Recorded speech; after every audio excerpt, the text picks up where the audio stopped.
夢でカンソルシープ One, two, three, get such get my sheets これは現実、それが dream 混ざる密度のこんなクリーンつながる仕組みはヘンとヘン人との関係はエンとエン原点とゴン結ぶ点と点あとはセンスで決まる運命の運命 Just like a nightmare 指折り数えても綺麗な日振り Walking a teddy bear 抗えない夢を見せて時間はないぜ兄弟外せば兄弟そんな正体登れるとこまで登ろうかい後戻りはできないこの後悔ビッグなハウスビッグなカーがなくても案外引っかかる押したり引いたりして落とせ頂上目指してやつ一目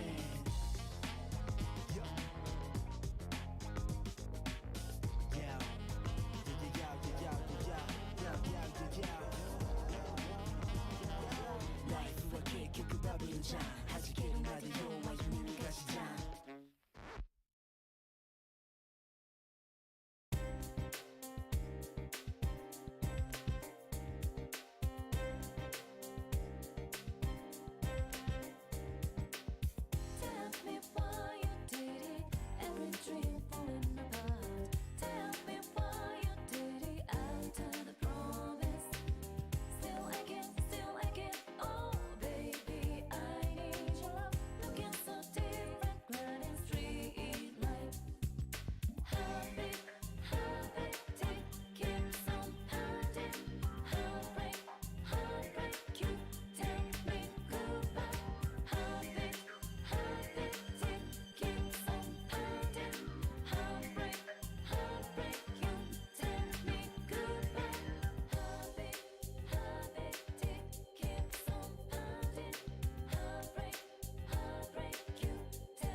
Hello everyone, welcome back. I forgot to turn on my lights. Welcome back to Miles Edgeworth Investigations. Yeah, I've been really liking this game so far. I mean, it hits all the right boxes. It has everything that I love about normal Ace Attorney, right? Investigating these complex murder schemes, having, you know, these back and forth discussions where you're presenting evidence to try to contradict the other person, you know, the mind games. Miles Edgeworth is another thing that I love about the Ace Attorney games. He's here, evidently. And the investigation system from originally introduced in Rise from the Ashes is there too. It's just a lot of, you know, it has everything that I love about the base game Ace Attorney. And then on top of that, adds so much more, right? With the ability to actually like physically move around a crime scene, investigating, talking to people, to the logic system where you have, you know, things that wouldn't really be considered evidence, but then you can, you know, put them together to like figure different things out. Yeah, I think they've done an exceptional job with this game. They really have. But yeah, let's let's get right into it, I think.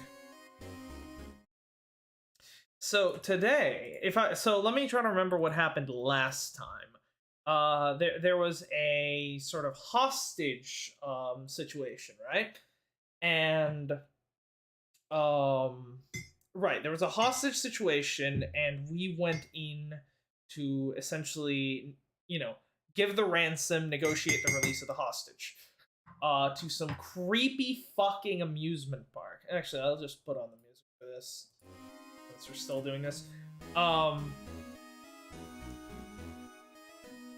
And some kind of like Blue Badger themed park or some shit. I don't know. I love it and hate it though at the same time. We ended up in this really creepy haunted mansion type of thing, and like then we got, I think, knocked out in the back of the head by someone wearing the fucking Blue Badger suit, and it was fucking terrifying. And I think that's about as much as we saw last time. So I'm very excited to see how this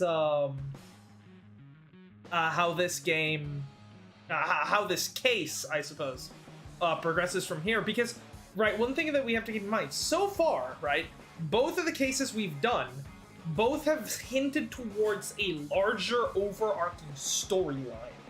On top of being standalone cases, they've also been hinting towards this big overarching standalone storyline. And I'm very interested to see where that's gonna go, because on today's case, my microphone is off in like bumfuck Egypt. Hold on, let me get that closer. That probably sounded terrible up until now. And yeah, I'm interested to see because, well, first of all, this was originally a kidnapping case, so I wonder if once we wake up, there's gonna be a murder and then we'll have to solve it, or if we're just gonna, just be investigating a kidnapping today, or what. And, whatever it is, how is this all gonna be tying into that, that main sort of story thread, right? But yeah, I guess that's enough talking. Let's get right into it. I'm preparing my tea right now, so I was just trying to buy some time, but I don't think I can buy more time. I'll just keep doing it while I do this. Yeah, let's go back to chapter start. The Kidnapped Turnabout. Let's do this. March 13, 10:11 a.m. Question mark, question mark, question mark, question mark. It's time. And word, Mr. Edgeworth. I'll be following your every movement with my binoculars. Good to hear. Make sure you don't lose sight of me. I'm counting on you for backup. You can count on me, sir. I'm not sure about that. I have to go. The kidnapper is supposed to contact me soon. Who would have thought that upon my return, I'd be thrust into a kidnapping case? And that I would be the one who would have to make the ransom drop-off. Well, wacky stuff. Like that. Let's see, I checked that the money is all there, safe inside this suitcase. Yes, the fucking... I love how at the first fucking chance he gets, he's getting rid of the fucking suitcase that Rhoda gave him. Just, this kidnapper needs some money and we need some kind of briefcase to make the drop-off in. Yes, that's the perfect opportunity to get rid of this extra luggage I've been carrying around. Now all I have to do is await further instructions from the kidnapper. I'm expecting to be transferred to my cell phone.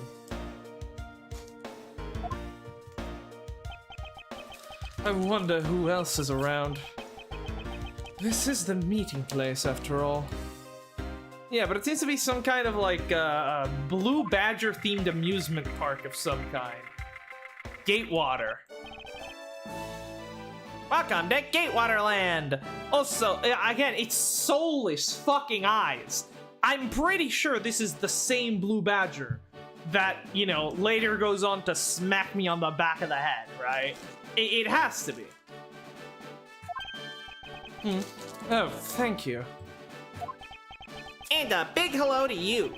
I'm the Proto Badger. Nice to meet you. Okay, so some kind of like early version. So that detective in Criminal Affairs who supposedly made the Blue Badger as his because obviously the story of the Blue Badger is something that's very interesting in Ace Attorney, right? Because like it originally just starts off as this random detective in Criminal Affairs just makes a fucking mascot for himself and puts it on like the windowsill of his desk. And then eventually it becomes the mascot for the entire police department. And like, you know, so I wonder, did they then make this, is this Badger then based off of that Blue Badger? But no, because it's a proto Badger, so it must have come before. So was that Badger actually inspired by the proto Badger, or is this some kind of discard design? How does this fit into with the Blue Badger lore? Oh yeah, that's perfect.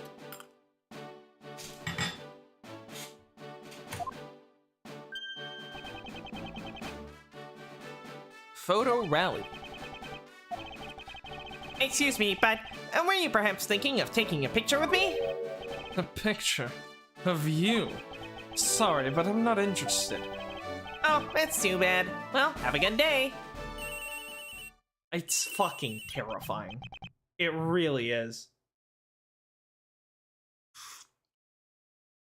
I still love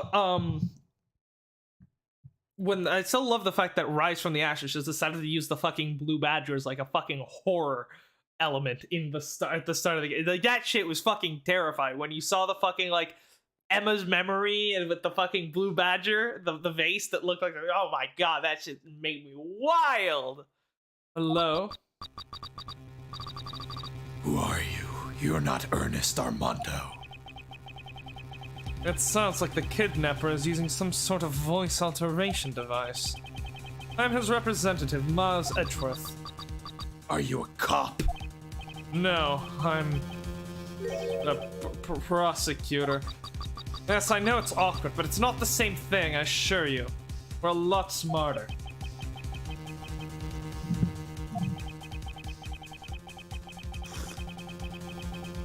I know what you're wondering, and yes, I brought the ransom money with me. I see. In that case, bring the money with you to the stadium. So this person intends to see if I'm being followed, huh? Please, Detective Gumshoe. I really need you to come through for me.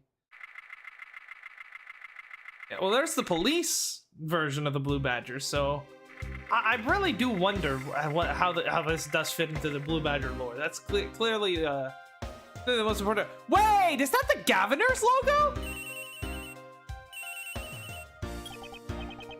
I don't think did I notice that last time? I don't think I did. Was that the Gaviner's logo on the fucking stage?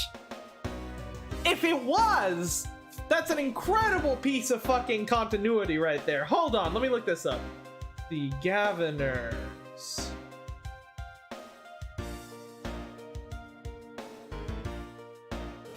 That was the Gaviners logo. Holy shit! Or at least the G part of it. You know. Oh my god, that's great. This game takes place before Apollo Justice, so I guess they started off playing in these smaller, it's still a pretty big venue, but it's nowhere near as, like, intricate as what we saw in Apollo Justice. Oh, that's so cool! Edgeworth speaking. Next, come to the haunted house. And just how long do you intend to have me wander around for? That's for me to decide. You don't have much of a choice here, my friend. I suppose not.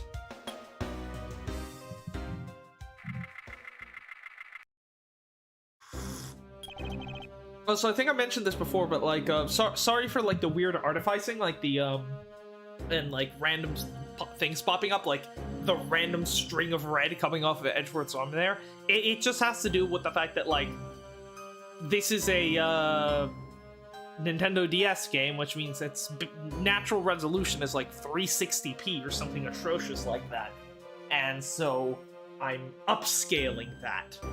But now upscaling is normally fine as long as you're upscaling to a integer multiple of the original resolution. The problem is, if I did that, that would either be too big for my screen or too small, right? And so then it would still not look good. So it's being, you know, magnified to a non-integer rate with a non-integer ratio, which causes some issues with the pixels. Go inside. But so far it's looked really good. Like, this background looks incredibly good. God, this place is fucking terrifying, dude.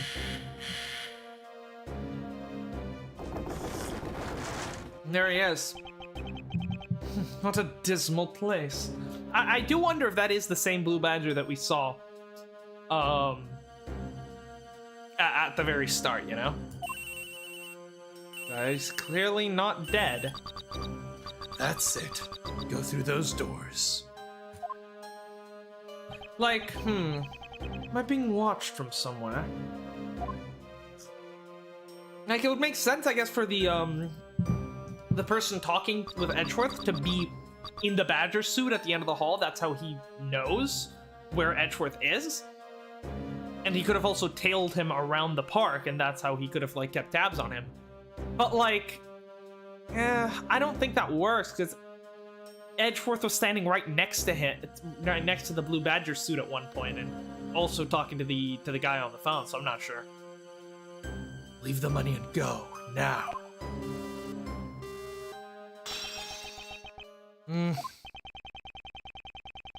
Is there just a random sound of glass breaking? I don't like that. I was hoping for an exchange, but maybe I should do stay safer now, not push it.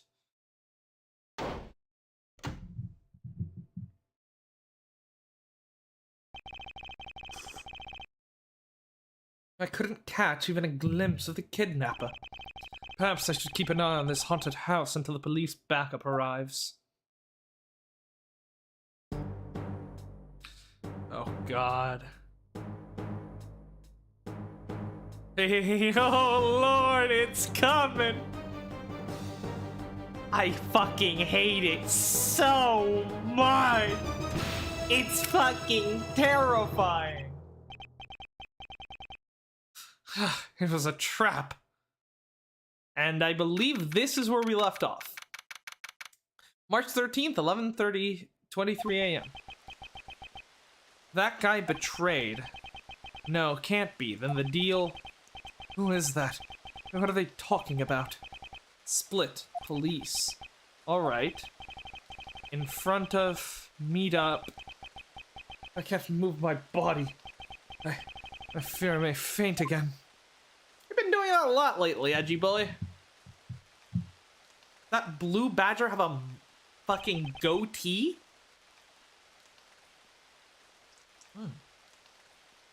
Where am I? How long was I out? It wasn't raining like it is now when I made the drop-off.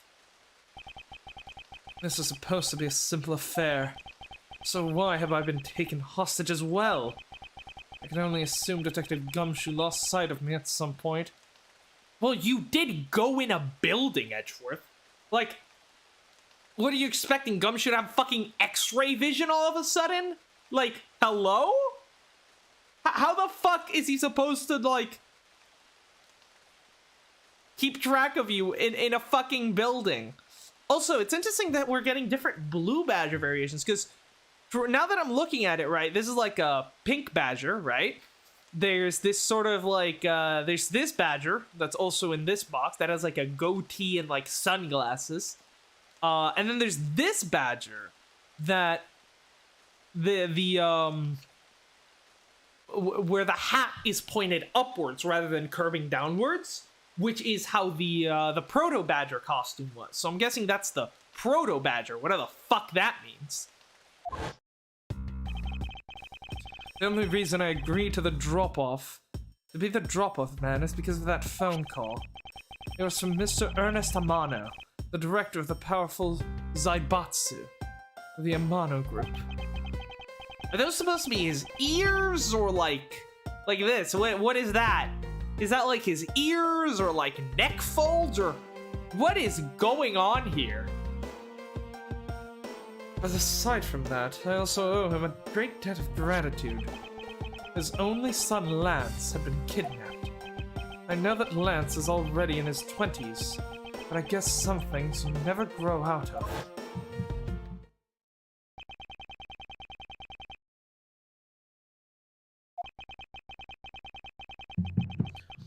I can't sit around waiting for someone to come help me. I must escape somehow.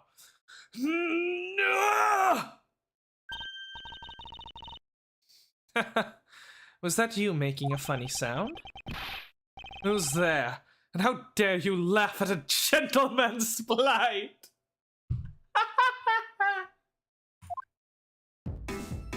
Oh, hello. Who are you? Are you one of the kidnappers?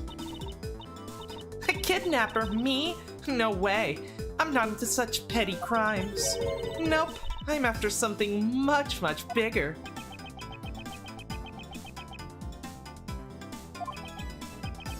I must be worn out from today's ordeal. Focus, Miles. Oh, I forgot to introduce myself. Sorry about that. Ahem. Even in the depths of night, even when no other bird dares to take flight, one alone soars to shine the light of righteousness on the world's blight. And that one is me, for I'm the great thief Yatagarasu!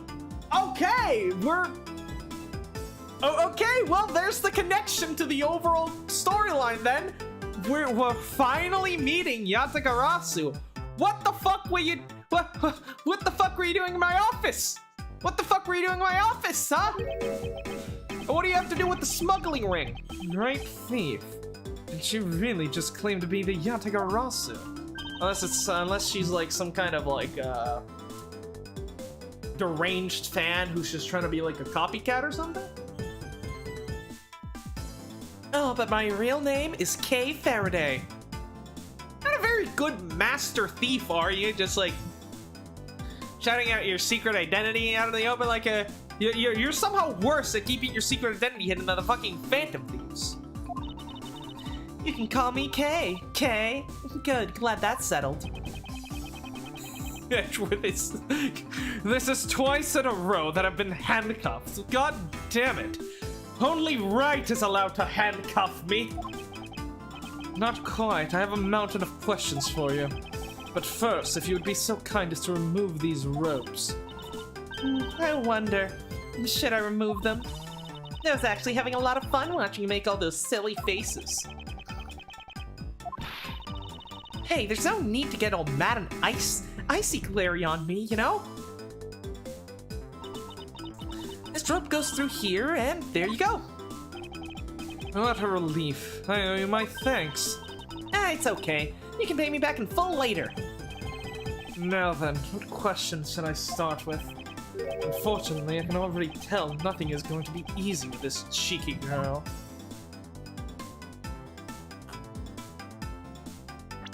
What do we have in our organizer so far? Prosecutor's badge, obviously. Gatewater Land pamphlet. Map and explanation of park attractions listed. Touch check button for details. Okay. So then this map is likely going to come to play at some point, like, you know, like people trying to get from one place to another. Okay.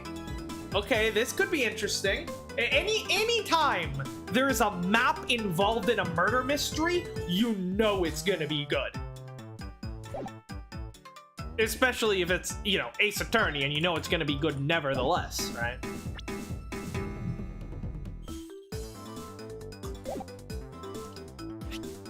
Nick Gumshoe. Homicide detective at the local precinct turned to the initial investigation and apparently, covering my ass. Badly. Ernest Amano, age 51, benefactor when I studied abroad in Germany, director of the Amano Group. Ah, okay, so he helped us while we were studying abroad. Interesting. Lance Amano, son of Ernest Amano, victim of the kidnapping, knew him when he was a child. I keep wanting to say Armando because of, you know. Kay Faraday, age 17, self-reported great thief. She suddenly disappeared.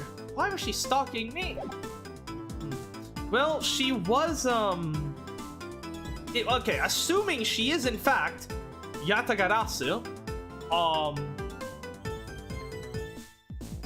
she's the one that broke into my office, right? Which then means, wait, when does this case take place? That's actually a good question, because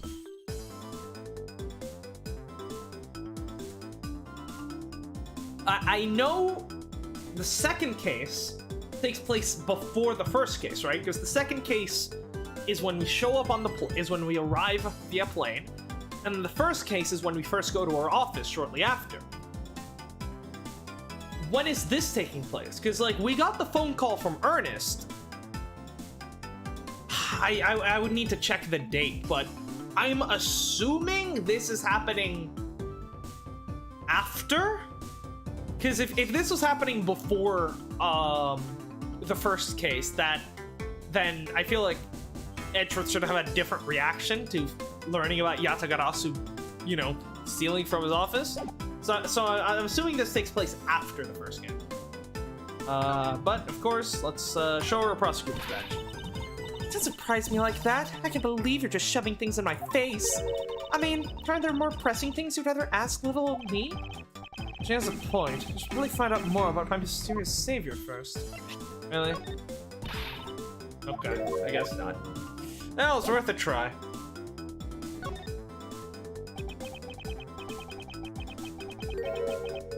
You call yourself a great thief, but are you really a thief at all? You doubt me? I get it. You think that a young lady like me couldn't possibly be such a big-time thief, right? That's not the part I have a tough time believing. I'm the real, genuine Yatagarasu, you know? Yep, I'm a pure-blooded great thief. It's a little something I inherited from my predecessors. In that case, you wouldn't mind if I arrested you then, right? What? Of course I'd mind. I haven't stolen anything yet. Seriously, I don't know how you can say such horrible thing to your savior. Oh, that is true.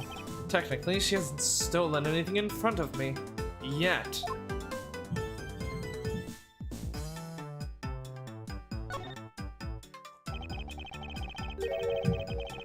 When you say you're the Yatagarasu, do you mean you're the Yatagarasu? Yep. The most righteous of the righteous, the legendary great thief. But the title was only recently succeeded to me, so I haven't had a chance to steal anything yet as the second Yatagarasu. Oh. Interesting.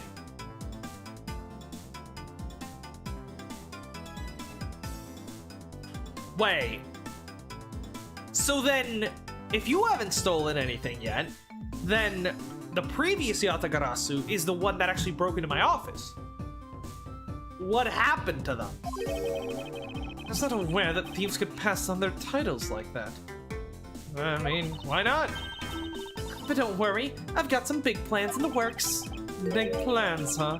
They wouldn't have to lead to a big arrest, would they? I knew it. There's just no reasoning with a prosecutor. I'm not the problem here. I'll have you know that the Yatagarasu has no interest in stealing petty trinkets. There's one thing and only one thing I want to steal. Only one thing, and what would that be? That's gonna have to wait until we find our way out of here. Well, at least there is one thing we can agree on. I'm sure I'll have plenty of time later to learn more about you. So, you never told me what your name is, Mr. Prosecutor. I guess not. I'm Miles Edgeworth. Ah, now I remember. How can you remember something I just told you? But she sure is cheery. All right, Mr. Edgeworth, then let's get out of here.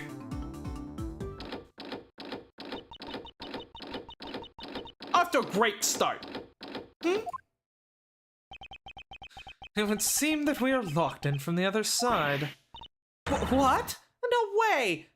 I don't hear you. Ah! Okay, do you remember where you came in from, right? It looks like that might be our only way out of this room. Seems kind of careless to just leave an open window in the hostage room, though. I guess they were expecting me to be, you know, handcuffed, so I wouldn't really have a way to climb. So, I guess that doesn't really... I guess it's not too bad. Whoops, slight miscalculation. That's a good height to make an entrance from, but I can't jump that high to make an exit. We can do like a boosty thing, you know?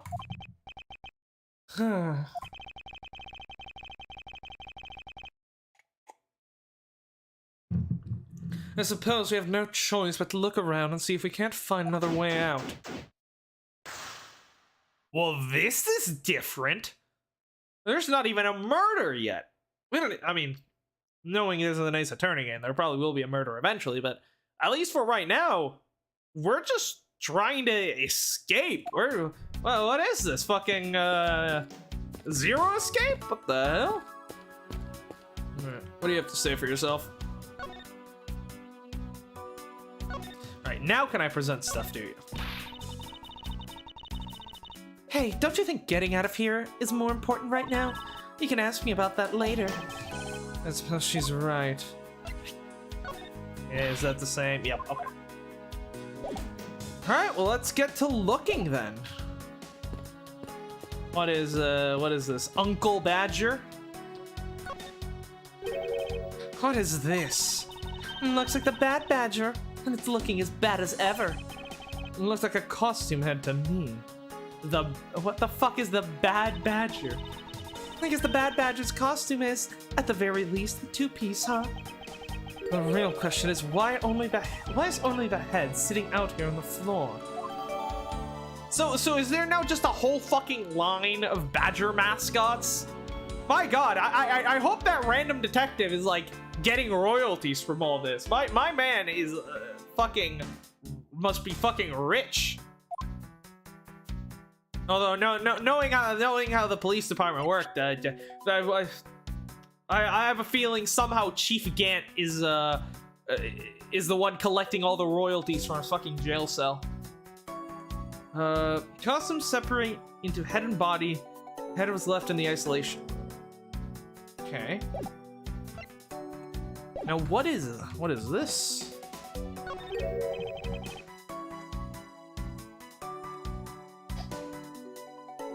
Isn't this my phone? It looks like it made it through the ordeal intact.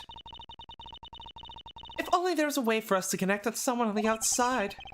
Ah, but we do have a way right here.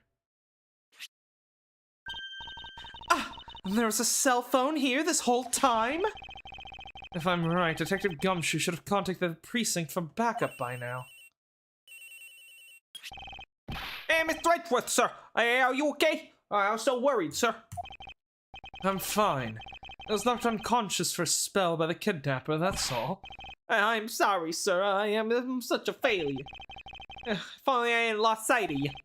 Detective, we don't have time for this. Have the police set up a perimeter right now? Hey, you won't have to worry about that, sir. We got the boys working on that. Yeah, but in doing that, I sorta... What's wrong, Detective?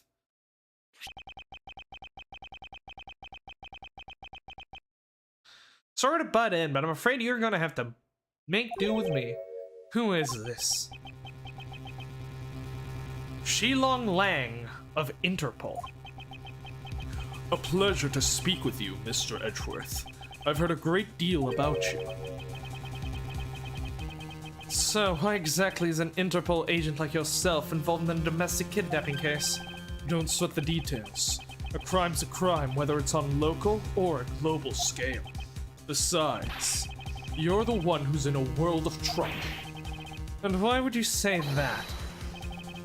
Lang Ji says the pack that runs together stays together. You catch my drift? You caused quite a ruckus by running blindly into a situation and then getting caught. No, can you stop speaking in backwards riddles? The last person who did that was the worst prosecutor in existence. You should have contacted the police from the very beginning.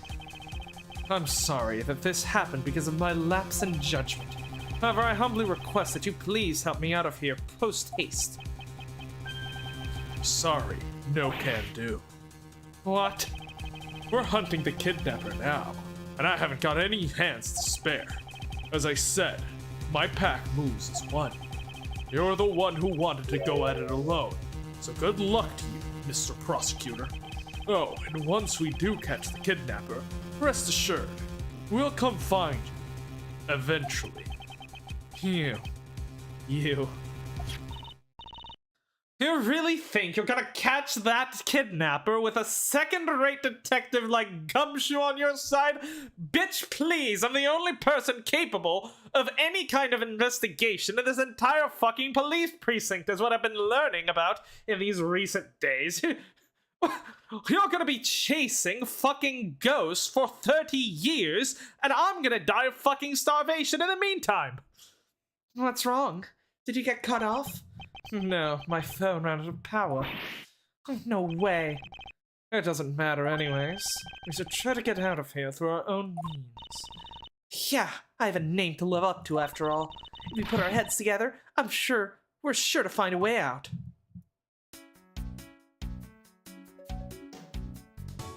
Well, my head at least. I'm not exactly sure your head is gonna be of much help to us right now. They're holding a Blue Badger photo rally. You didn't know? Plus, it's not just the Blue Badger, it's his whole family too. Oh boy. Look at him! He has no soul! Why?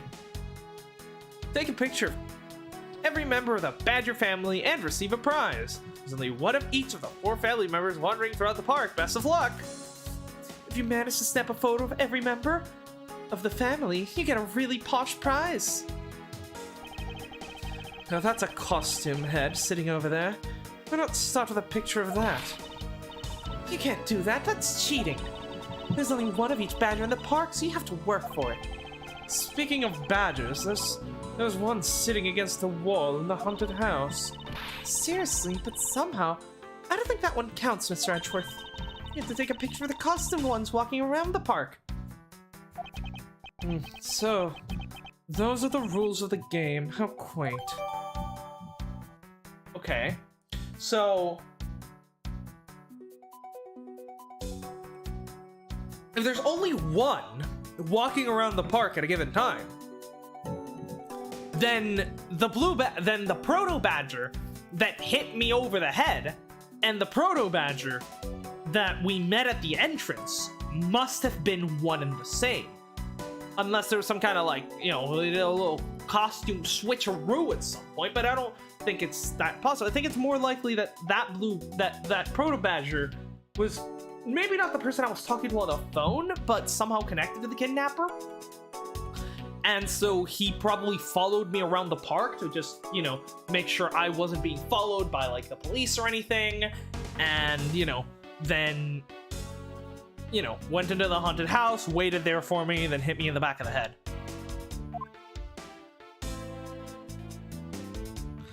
Interesting. Some kind of paint? Maybe we can use this paint to help us escape. And what exactly do you have in mind? Well, we could paint help in really giant letters. And who, pray tell, would see these giant letters? We're inside a building. Okay, then how about we light the paint on fire and send out a colored smoke signal? Anyone who saw it would think some crazy arsonist was about and call the cops. Actually, that may not be that great for me, seeing as I am a thief and all. Let's try to find something other than this paint to use, shall we? I guess we could like stack these boxes to make a way out. Man, why do they have to put windows so high up anyways? How's a thief supposed to make her daring escape? I suppose we could make our way out if we were able to climb on top of these lockers. Aha! And that's pretty clever. You make a good thief. You make a good thief yet, Mr. Edgeworth. Please don't ever place my name and the word thief in the same sentence again. Let's see. I wonder if I can jump and grab the top of the locker here. Yeah, it's not working. Man, why do they have to make such ginormous lockers anyways? Even if we wanted to use these lockers, we'd need some sort of foothold. Get on top, only other footholds. Okay. Maybe we get our first piece of logic. Hey, there's something inside the bottom right box. Oh, I think it's a pink badger costume. Pink badger? You don't keep up with what's going on in the world, do you? In that case, you'd better study up on the whole Badger clan with this. The Badger Clan? What is this silly child's nonsense? I only keep up with the Steel Samurai, the Pink Princes, the Nickel Samurai, the Copper, whatever the fuck was the new one. Oh, I don't remember.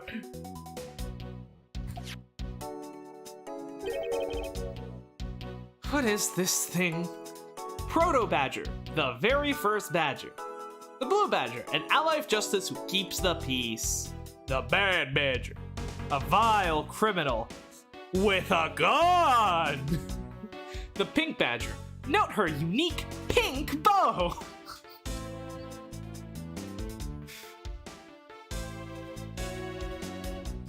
Why? Why does its head? Why does its hat point the wrong way? Why does it have no soul in its eyes? Why is it yellow? What? What is this thing?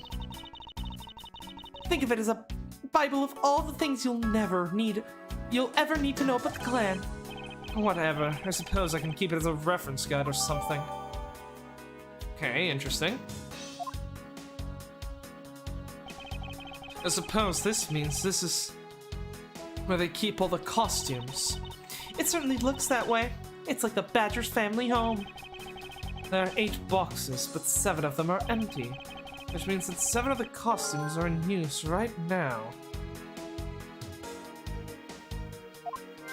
So does that mean there's 2 costumes of every badger? But aren't these badgers the mascots of the police force? That's what I've been saying. Well, I heard that the police had a hand in sponsoring this theme park. Probably because the Gatewater Group owns the police from all of those cases they solved.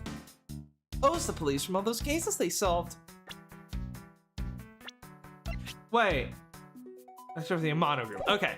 No, not the Gatewater Group. Okay, and who is this? Is this Shilong Lang, well agent in charge of this kidnapping case for some odd reason? So some random cop created a fucking random plushie to be his mascot, and now it's like the mascot of like a fucking massive theme park. Incredible. They have all the power of the state, and they use it to make a theme park? It's not just any theme park. They have a handcuff-shaped, double-looping roller coaster. That's quite enough. I'm feeling woozy from just the thought of such a thing. I won't rest until I've inspected every suspicious-looking nook and cranny. I suppose this is the Pink Badger. But since it has the same design, doesn't it seem forced to call this one a female? Oh my god, based Edgeworth! Calling out the fucking, like, thing where, like, anytime they want to make a character female, they just, like, make it pink and add a fucking bow, even when it doesn't make any goddamn sense. You think so? I mean, oh, just look at how long her eyelashes are! And the eyelashes, right? That's the 3 things they do. They add pink, they add eyelashes, and they add a bow every single goddamn time.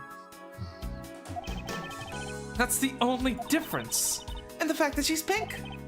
Yes, and my suit is a kind of pink. Are you saying I'm now the Are you saying I'm a female? No, of course not. No, I have to say, I guess when I'm with right, you could say I am, but that's beside the point. And her lips are red, see? Lipstick. What? She has nothing to say about the giant pink ribbon. Or is that too obvious? Oh. I'm leaving you for later. So this is the Blue Badger's arrival. The Bad Badger, huh? You feel some sort of reverence towards this badger, Kay? I can't believe you'd be so stereotypical when it comes to thieves. Surely you must also think there are much cooler and cuter ones out there, right? That's it. I've decided that thieves and thievery need an image makeover. Good luck with that one. There's this great game, Persona 5, that you should try playing.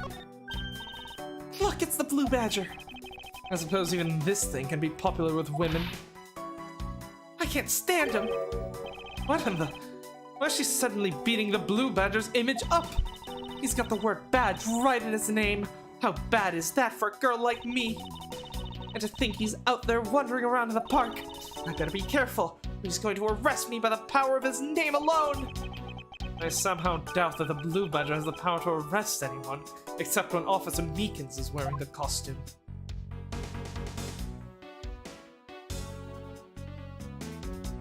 And then the Proto Badger.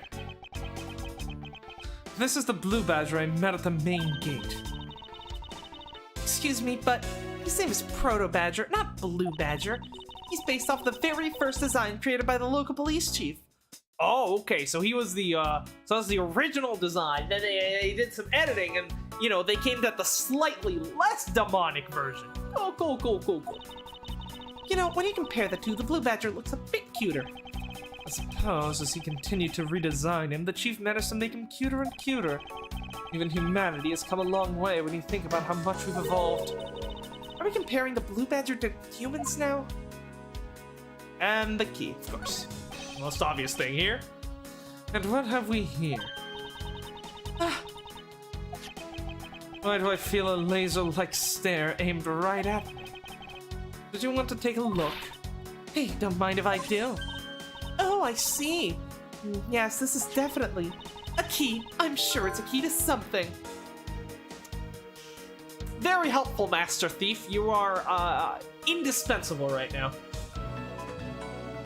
Maybe able to open something somewhere in this room with this key. Probably the lockers, thus creating a foothold. This something is what is relevant to my interest. Well, yeah, but how am I supposed to know that?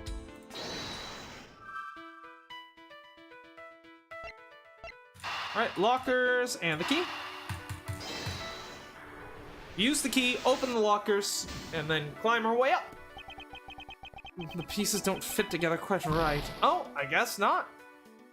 I guess then maybe we need to actually try it out.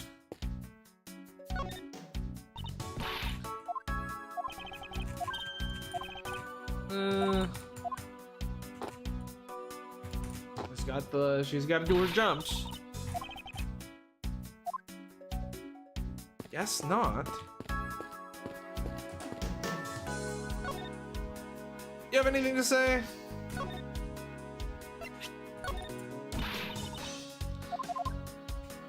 Nope.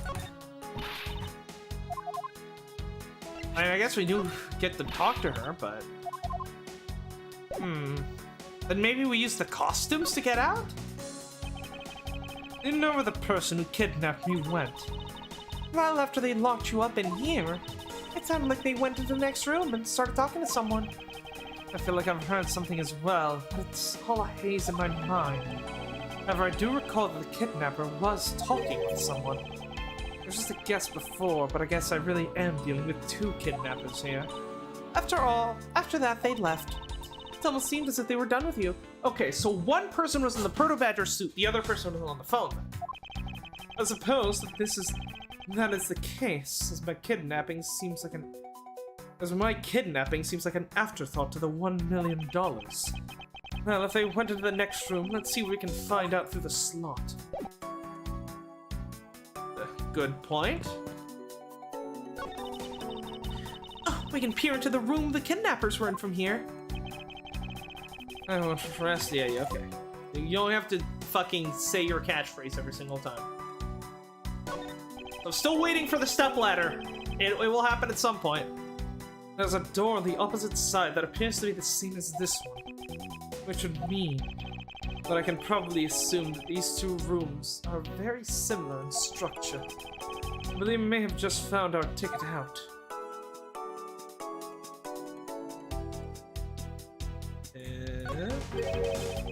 Is that what I think it is?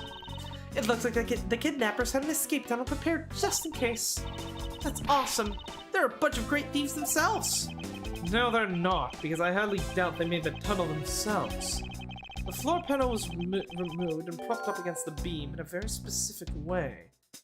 Placed by hook, the entrance to an underground room, perhaps? I think this building was originally built as a basement, with a basement or underground area.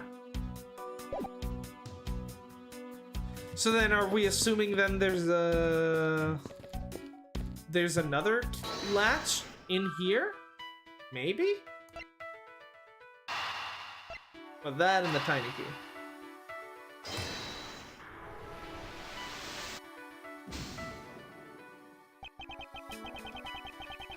Nope. Okay, let me actually think this through a little bit better. Hold on. What did he say? Let me just look at this again and see what he said.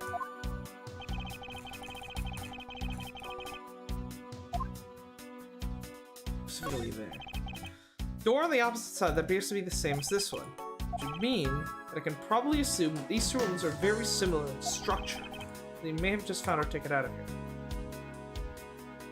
Well, yeah, that would then lead me to believe that there must be a hatch in this room, but there's no such thing. Unless, I mean, it's probably under this tarp. I don't think we can actually move it. Unless I can, like, look at this. This is the beam I was tied to.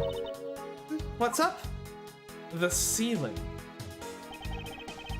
I was pondering if perhaps we could make it over to and out of the window if we climbed this. Good thinking. And if it's a climbing action you need, just leave it to me. Thanks. This little hook looks like it might make for a good foothold. Up you go, Kay, and good luck. Count on it. Great thief Yatagarasu spreads her mighty wings and takes to the skies. Here I go. I'm so disappointed right now. As I thought, this beam is definitely not made for climbing. But there is a hook on this beam, so not enough to footfall to climb out with. Yeah, so if there's a hook... What do you mean, as I thought? I'm not your guinea pig, you know? Okay, so then... Okay, we need to connect the hook with the open floor panel. And then there should be a floor panel in this room, too. Yes! This hook on this beam. You know, I already tried, and there's no way I can jump out of this hook from this hook to the window. Come on, even you have to admit when something's just not possible. I wasn't about to suggest that again. Rather, that it's here for a different purpose. Really? Like what? As you saw in the adjacent room, it's clearly for keeping a floor panel propped up. Which means that there should be a panel in this room that can open as well. Oh, I get it. Didn't notice its existence at the time because it was being hidden by this tarp. Alright then, let's fold this thing up and see what's underneath. Now this is what I call a treasure. Alright, well let's see if we can make it our way out of here. Probably the keys for this. Wow, this must be another entrance to the secret hidden basement. I totally smell treasure. The scent I wish to smell is the sweet fragrance of freedom. Then what are you waiting for? Go sniff the window. It's clearly wafting in from there. Alright. This thing is locked down tight. Okay. So now that's what we connect with the key. Oh, fiddlesticks. You can say fuck, you know. We're adults here. Well, you're not an adult, but I'm an adult, so it doesn't matter.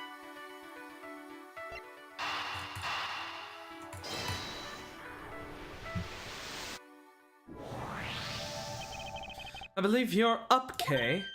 Huh? Why me? Because we need to use the tiny key that you've taken quite a liking to. Oh, gotcha. Just leave it to me. I love the tense feeling of these moments when you're about to uncover something big. I believe the feeling of freedom would be much more satisfying right about now. Alright, I got the secret door open, and now... wait! Are you alright, Kay? I'm fine. Ladder's just slipped is all. Thank goodness she's all right. I about had a coronary. There's a lot of really large machinery down here. What about an exit? It's really dark and cramped down here, so I really doubt there's an exit. I can't believe that happened. You have only yourself to blame for leaping before you looked, you know? No way. I mean, how was I supposed to know the ladder is removable?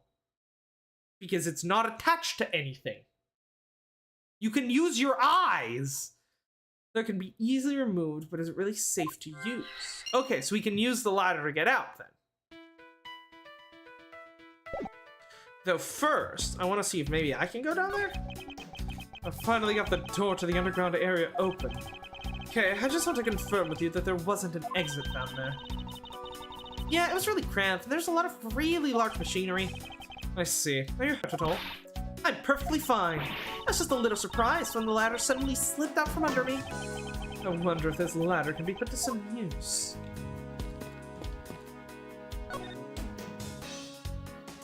Okay. Well, let's use the ladder and get out of here. Ladder, lockers, connect.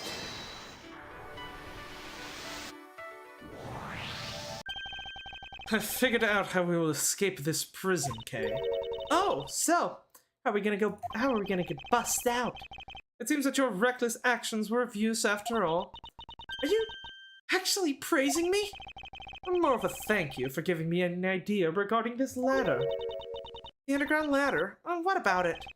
This ladder isn't just for those who wish to go down. Oh, I see. If we use this... Yes, I believe it's long enough to reach the top of those lockers. Well then, what are we waiting for? Alright, that was easy. Alright, now we can get out of here. Yes, we spent entirely too much time in here. Kidnappers who held me hostage, and a mysterious Interpol agent. This case is only getting started. I'll be the one to bring it to a resounding end. What is going on here? March 13th, 12:11 p.m., Wild Wild West area. So if we, hold on, let me just double check my map. Oh, he's smooth with it.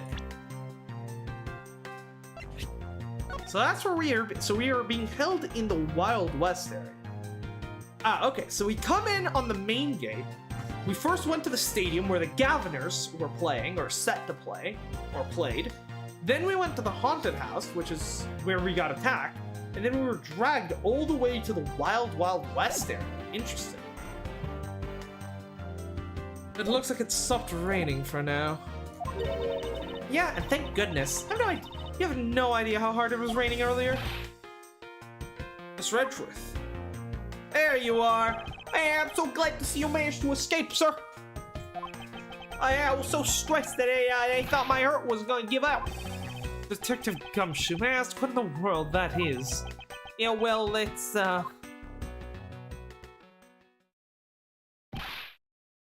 Count off! 2, 3, 4, 5, 6, 7, 8! 8, 9, 9! Shifu, all 99 members are here and accounted for, sir.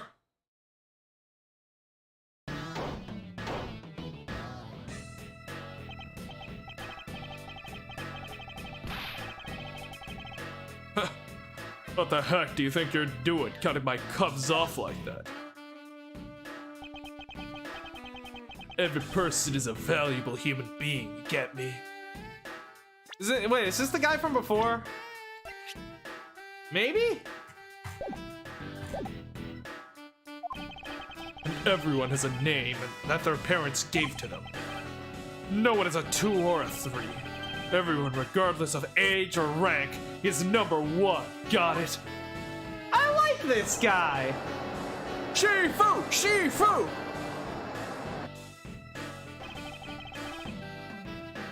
You're Agent Lang, I take it. You infidel! How dare you address our Shifu so rudely?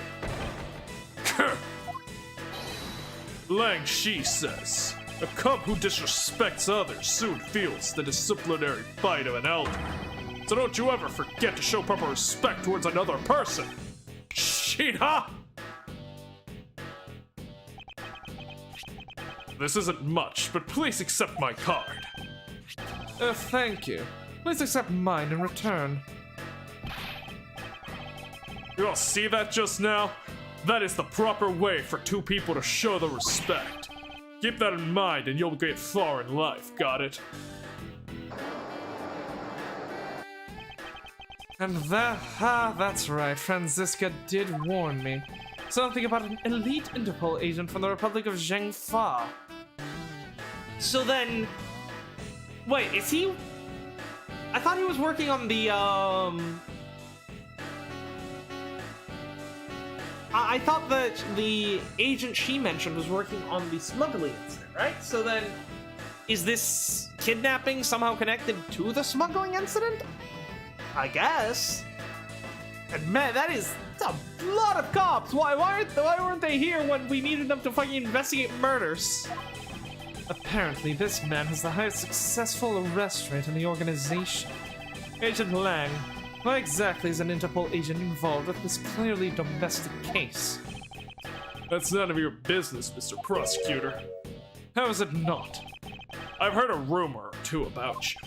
You solved the murder that occurred during your flight home recently, right? Ha! But you sure took a while just to arrest one little flight attendant. How pathetic. Hey, how dare you say that about Mr. Edgeworth? Are you saying you could have solved it face to pale? The comedic relief jumps to the aid of his master. How cliche. Look, what I'm getting at is that if I had been there, no one would have died. I would have solved the entire case, and Agent Hicks would still be with us here today. So you would have solved the murder case before it happened? How exactly would you propose to do that? Agent Lang knew yesterday's victim, Agent Ackby Hicks. Yesterday. Yes, this is the date after. Okay, no, hold on. I need a. Wait. No, I did not mean to click. Nope. Can I not? Ah, that's the button I wanted. Hold on. Let's just quickly do a timeline check. Just to, rather than guessing, let's actually go ahead and check some stuff. Here we go. Can I do a new game without losing my save file? Is the question.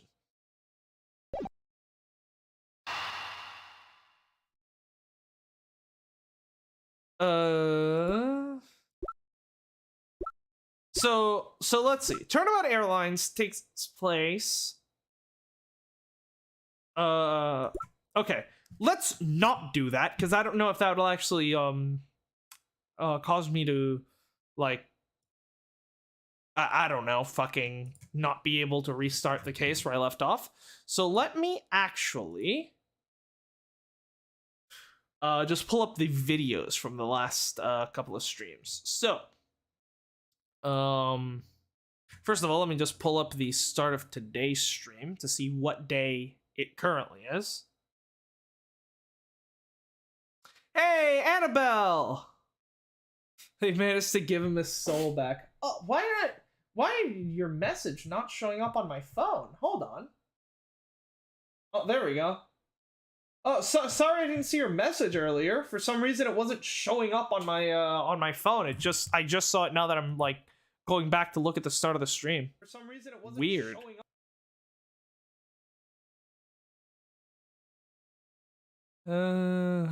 How long have you been here?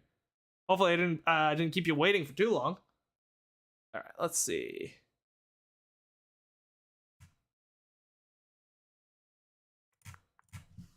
Since the start? Oh, I'm sorry about that. All right, so we originally came to the amusement park in the morning of March 13th. Okay. Then after we got kidnapped,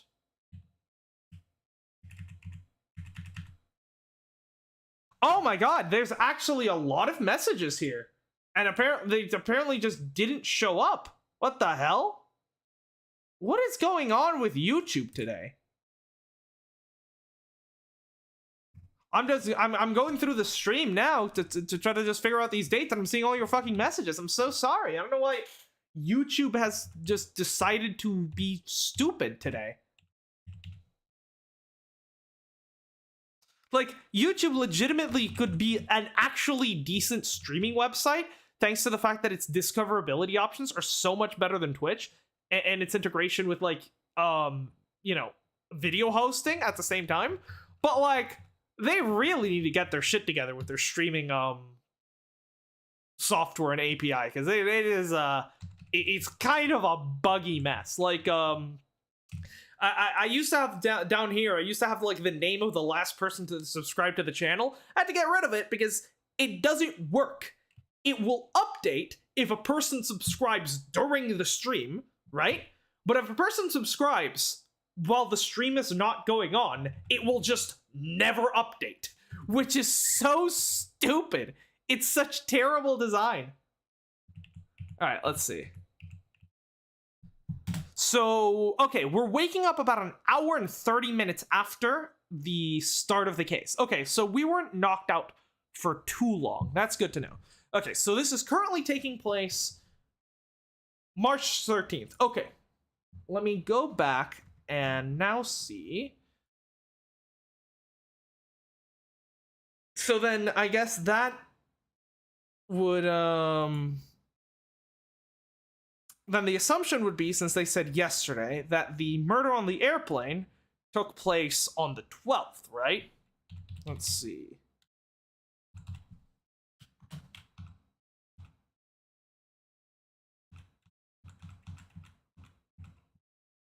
Yeah. Airplane took place on the 12th. Okay, so when did the first case take place then?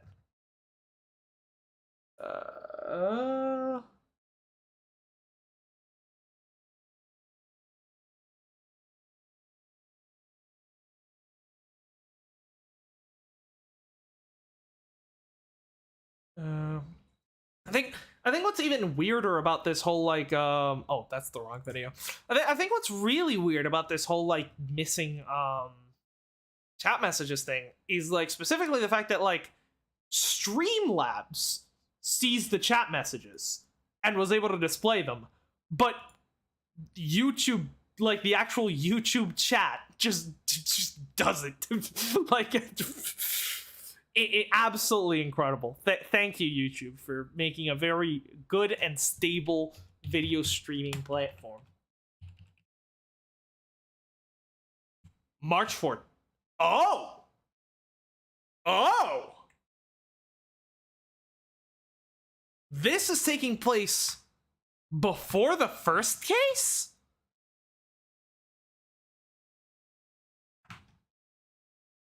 Wait, what are they cooking here? Wait, so Edgeworth had already met Yatagarasu? So Edgeworth had already met Yatagarasu during the first case? I need to go back and, like, check to see if he like okay. At the end of today's stream, we're gonna go back and check. And it looks like YouTube chat is fixed now, so that's good. So this little diversion ended up actually working out pretty well, because it means that I've fixed my YouTube chat. Great. Yeah. All right, let's just continue. And yeah, at the end of today's stream, I think I'm gonna go back and just rewatch the very end of the first case to see if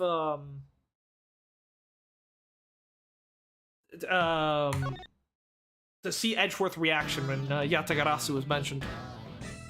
Agent Lang knew yesterday's victim, Agent Acby Hicks. Hicks is like a brother to me, so now I'll have to take my revenge. Agent Hicks is investigating a smuggling ring with Franziska and a third person. This must be the man she was talking about. Yeah, so how does an Interpol agent investigating a global smuggling ring come to investigate a random kidnapping case? In that case, You should understand how I feel, as the kidnapped is someone I know. So I ask that you please allow me to participate in the investigation. This isn't your neatly trimmed courtroom of Eden. You're out in the wilderness now, Mr. Prosecutor, and way out of your league. No hard feelings. Why don't you go back to your courtroom now, pretty boy? You dare mock the court? I do, and I don't need the help of a filthy prosecutor. Sorry, but the truth doesn't need the likes of you to distort it today. Who uses the adjective filthy to describe a prosecutor? I could make another Rightworth joke with that one, but I will restrain myself for now. Because I think I've made enough of them today. And why? Why do I feel such intense loathing emanating from him? I mean, I guess he kind of blames you for the death of his friend, so that kind of makes sense, even if it's stupid. Also, there's the blue badger. Who are you? All right, man. Good job on the perimeter around Gatewater Land. Now, just find me that kidnapper and bring the pug to me. Dismissed. Sir! Now then, Mr. Prosecutor, you just sit tight here and don't cause any trouble, understand? Wait. Mr. Edgeworth? It's been a while since I last met someone so disagreeable. Why of all places did he show up here? And completely out of the blue at that. I suppose I'll have to ask Detective Gumshoe to fill me in on that. Seeing Lang for the first time was insane, didn't match my mental image of him. I don't know, I feel like from his conversation on the phone, I got kind of a feeling. I was kind of afraid to give him that really deep voice when I was just talking to him on the phone, because I was scared he'd be like some fucking nerd or something, you know? But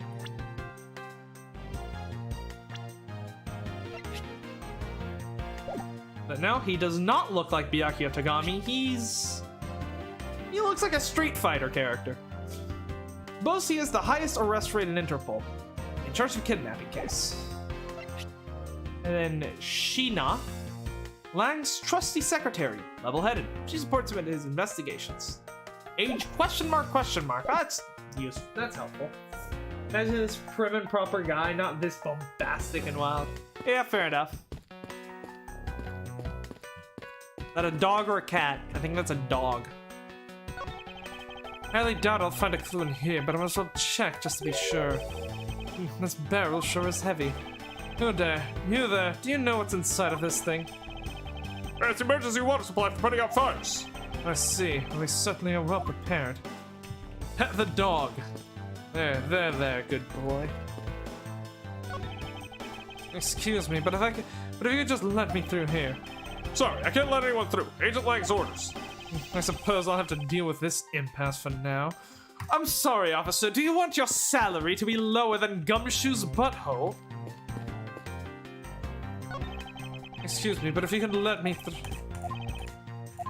What is with all this fucking obstructionism? First Von Karma, now Lang, later on, Jacques Portsman. This horizontal bar is used for tying up horses. Apparently, you can ride real horses at the Cowboys Ranch area just up ahead. Is it possible that the culprit has already escaped the help of a stolen horse or two? I'd ready Lang's orders. Oh, we already rounded up all the horses, and every last one has been accounted for. Agent Lang is good, although I won't go so far as to say that I'm impressed yet. Okay, no, kidnapper riding off on a horse while shooting a fucking revolver. I mean, would have been cool. It's an old-fashioned rocking chair, the kind that makes you feel instantly at ease. There's something written here. A soothing 10-minute sitting for only $100. I see, reverse psychology. Make it so expensive that no one would dare sit in it. feel like that's the reason people would want to sit on it, so they can say, I sat on the $100 chair. We were robbed of Cowboy Edgeworth. Oh my god, can you imagine this case just fucking ends with Edgeworth chasing down the fucking killer on a horse? That'd be so cool. I've been playing Red Dead Redemption 2 lately. It's legitimately one of the best games I've ever played. That game is actually a masterpiece. It's an empty barrel. I'd venture to guess that its only purpose is to set the moon. Not really the kind of game that I think really works well with the channel, so that's why, you know, I'm not streaming. It's a cactus, and there's something written here on the sign. This cactus is a very gracious gift from Gateward Land, from the local police precinct. I can't believe the police went so far as to donate a cactus to this place. Great job, detective. Hey, sir. For losing sight of me and the kidnapper and allowing my investigation to be hijacked. Sir, I look forward to your next month's salary. Salary cutting noises. But the case isn't last yet, sir. I am going to show you just how much of a man Dick Gumshoe can be. Shall I prepare the 21 gun salute on now or later? 21 guns. Detective, are you sure it was the precinct you called for backup? Hey, of course, sir. I think I would know the number of my own precinct like the back of my hand. Then why did an Interpol agent show up instead, with an army of his own agents? Yeah, well, if you think about it, sir, it's not too crazy. I mean, you know, just a couple of months ago, some random defense attorney came back from the dead, then wore a mask, and everyone thought he was a prosecutor for some reason. Everyone just let him in the building because he just pretended that he had forgotten his key card, and people just let him in, and they, you know, grabbed the case files, they found the ones that had Wright's name, and then he just showed up at the courtroom, and then, you know, the prosecutor that was actually supposed to be prosecuting the cases, Winston Payne, he felt embarrassed to intrude on another prosecutor's business, so that's why he just never showed up, and so then that's how we ended up with the worst prosecutor in history, you know, losing all these cases to Mr. Wright. You know, it's crazy stuff. And then I have no idea. About 5 minutes after I made the call, the Wolfman showed up out of nowhere, sir. Oh, give me 1 second.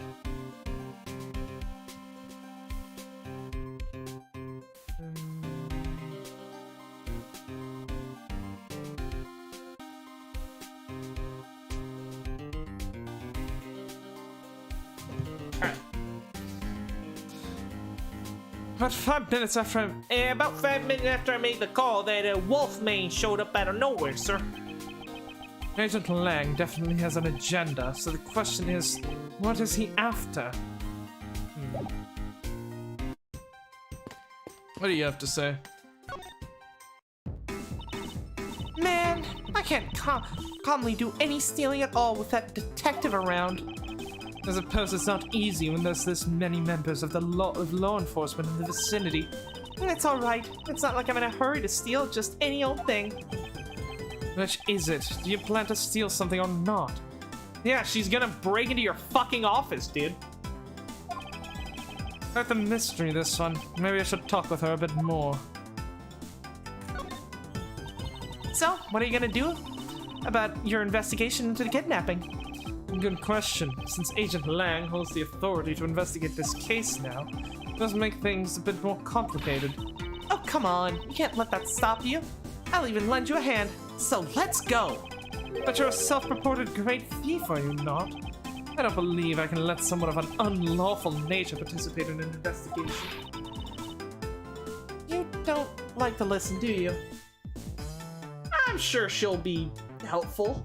As moral support, maybe?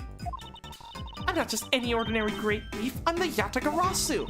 And as I said earlier, the Yatagarasu is after one and only one thing. Yeah, can you tell me about that? And why is it in my office? What is this one and only one thing you're after?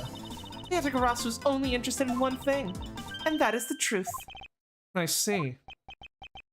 It was 7 years ago. There was a vigilante who threw the business world into a panic. Labeled mysterious and phantom-like, the Yatagarasu appeared and vanished at will. You'll never see it coming! Though we still don't know much about this thief's ultimate goal, we do know the targets. The Yatagarasu like to find and make public evidence of corrupt dealings of all sorts. Once a target was chosen, no dramatic calling card or announcement was set forth. Instead, the chosen corporations infiltrated, without even a single target noticing. Then you're not truly. If you don't send a calling card, are you truly a great thief? Also, I'm pretty sure we've gotten this backstory in the first case. I think. It sounds familiar. Are you really a great thief if you don't send a calling card, you know, right before your heist? Like, I feel like that's kind of required. It's a staple. Some days later, the evidence that was found was sent out to the mass media, along with a card with the mark of a three-legged raven. Looking back, I suppose you could call what the Yatagarasu was stealing the truth. Could this child really be the successor to the original Yatagarasu? But that can't be, can it?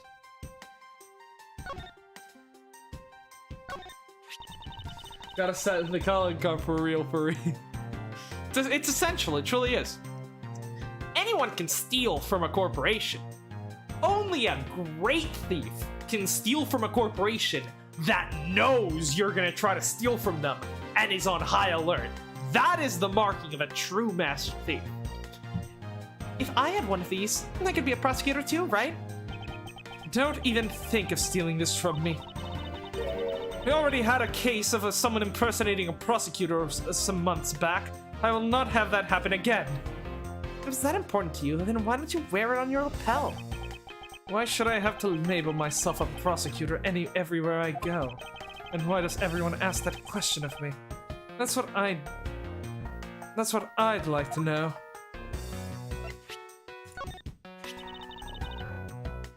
I really love theme parks.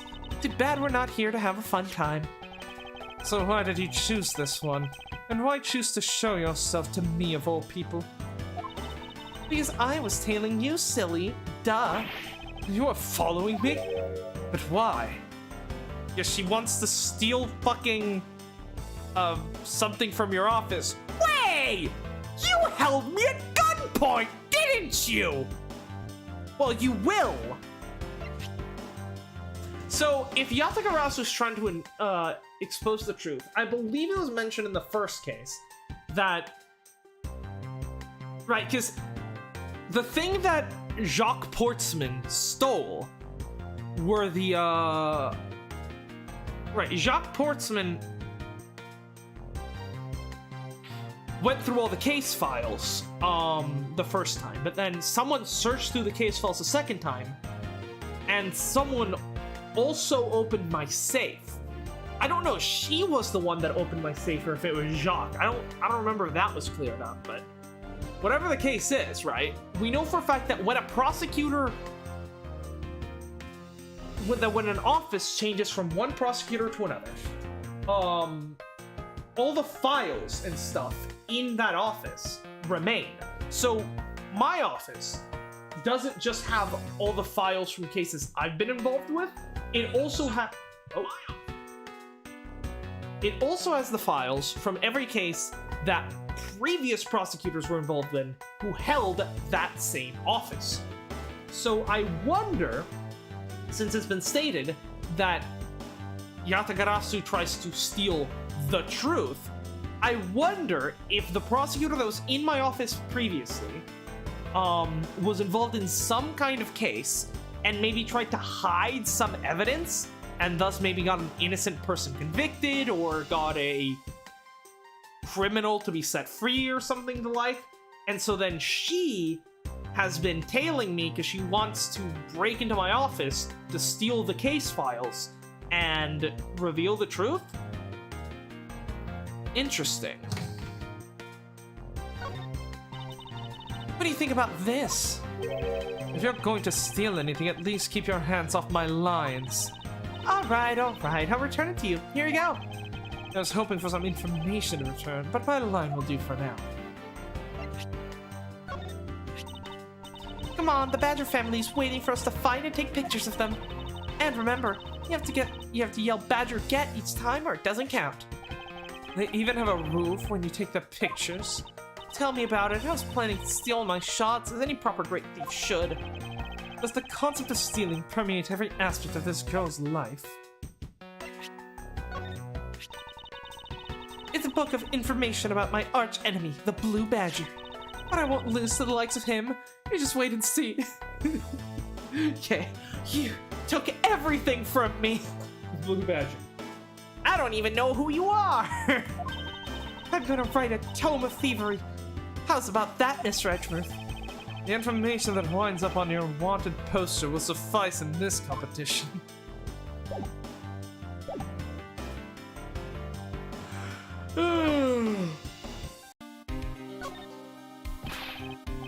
Hey, Mr. Edgeworth, I was wondering if I may ask about one thing, sir. Yes, what is it? Who is that girl over there? I'm Mr. Edgeworth's assistant, Kay Faraday. What?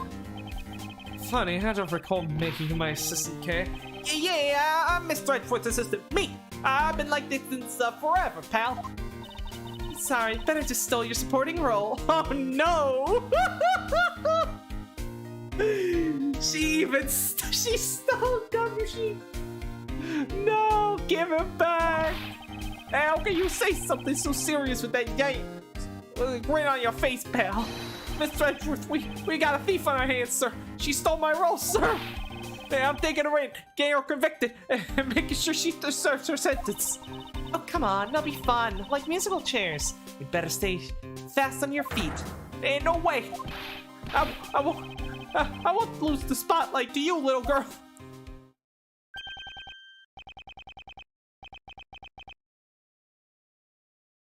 Oh, I'm guessing this is Lance's father, Ernest.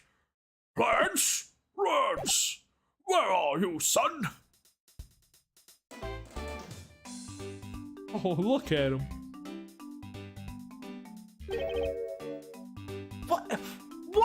Are those his ears or his neck folds? I don't know. Mr. Amano. Oh, Myers, my boy. I'm sorry to involve you in such an affair just after you've returned. For you, Mr. Amano, I'd gladly offer my assistance. After all, I have you to thank for how well things turned out during my time abroad. If it wasn't for you, I might not have been introduced to that law office and had the chance to study the inner workings of another country's judicial system. No. I think nothing of it. As you know, Manfred and I go way back. I consider a beloved disciple of his to be like one of my own blood. If you ever want to go overseas again, you need only ask her, boy. I can use my company's vast network to send you anywhere, anytime. So, who's the old man? He's the father of the currently kidnapped Lance Amano, Ernest Amano. Now then, have you found Lance yet, Miles? Please, I miss my poor boy dearly. I'm terribly sorry, but your son's whereabouts remain unknown, Mr. Amano. Hold on there. Then what happened to all that money? I believe the 1 million has been stolen and the culprits are now on the run. Oh, what? Poor old man. Do you have anything you could give him to cheer him up, Mr. Edgeworth? Forgive me, Mr. Amano. Alright, we'll talk to him in a bit. First, I gotta keep talking to Edgeworth. And finish that. We gotta show him stuff. If you're gonna show me your prosecutor's badge, then I'll show him my police badge. Your wallet is looking rather thin, detective. Huh? Oh, hey, whoops, I must have left my badge at home. I always get the two mixed up. That's not a laughing matter, detective. Hey, Gatewater Land, who should have guessed this place would be such a success? Yeah, but the Gatewater group and I go way back, you know? Yes, same here. I handled 2 murder cases that took place at 2 of their hotels, and it was you who headed the investigation in each case. Wait! That's the Gatewater Hotel! How did I not recognize the name?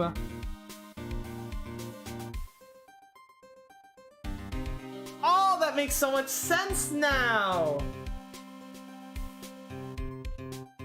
Yeah, that's where that fucking bellboy was! Oh, hey, I remember that, sir. I was 16 back then, standing in front of the hotel in the snow. Clearly, we are not on the same page here. I'm sorry, sir. Absolutely nothing is coming to mind right now. As a man, the only thing I can attest to is this. And to be a man, Dick Gumshoe will tell no lie. His heart's in the right place, not to work on the deduction skills. Oh, you participate in the photo rally too, Mr. Edgeworth? I mean, I'm only doing it as part of my duties. Yeah. I see. In that case, keep up the good work. So, how many have you found so far? I've been sort of busy with the investigation, so I haven't really found any yet, but, something tells me finding the badger isn't really a part of his duties. Hey, you actually got a copy, Mr. Edgeworth? Oh, can you show me the very last page? The last page? Very well, let's see here. Interesting. Where's your name listed here under special thanks? Hey, it's you found it! Oh, it's because I did the choreography for the Dance Dance Blue Badger song.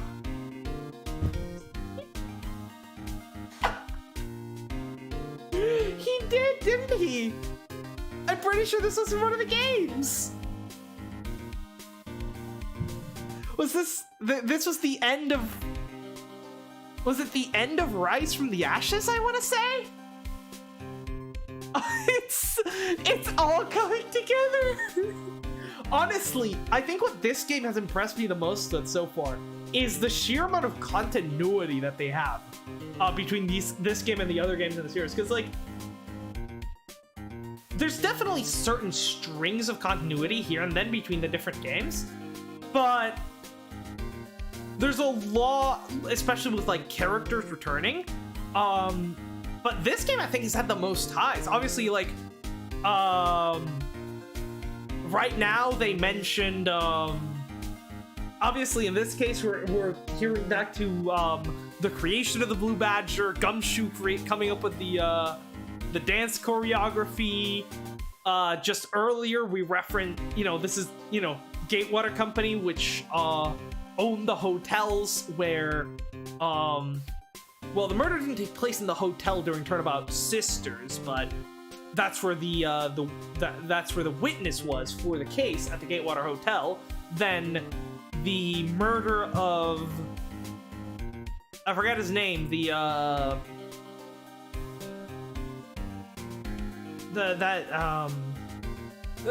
other, like, samurai murder, the one which involved Adrian Andrews.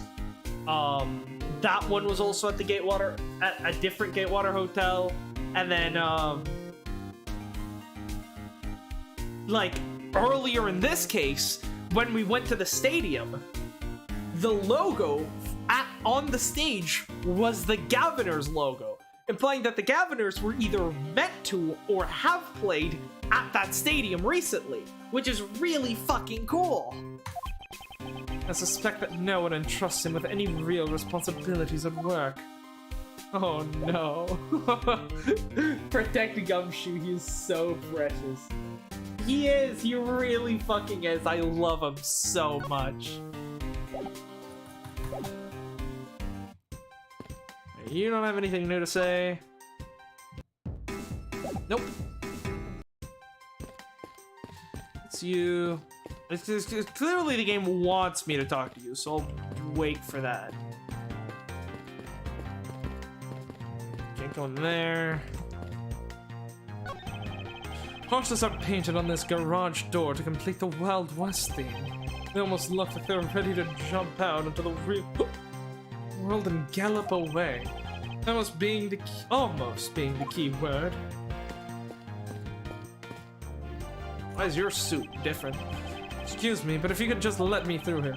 Sorry, I can't let anyone through. Agent Lang's orders. I suppose I have to deal with this as for now. Nightmare, nightmare, nightmare.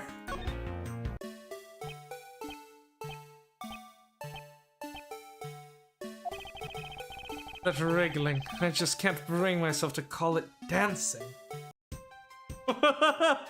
Is it the dance Gumshoe invented? God, I love the Blue Badger theme song. It's iconic. Still gives me fucking nightmares to rise from the ashes, though, admittedly, but hey, if I'm gonna be having nightmares anyways, it might as well be to the best case in the Ace Attorney series.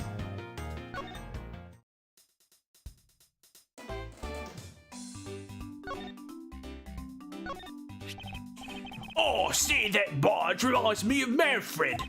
Manfred was a murderer. Now, he was one fine prosecutor, the best of the best.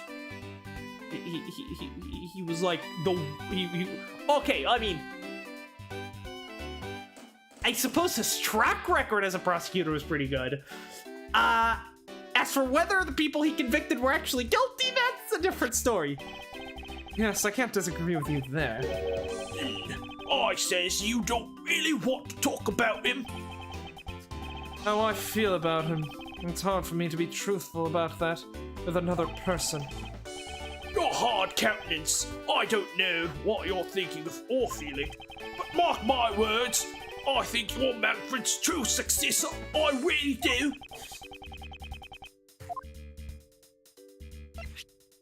I'm making him as British as I physically can. Ho ho! Oh, that looks to be something of quite a bit of value. But then, all things have the same some value attached to them. Only by probing deep into the unknown can we become true winners in this world, Miles. Thanks, but knowledge isn't what's going to make me a winner here. It's information.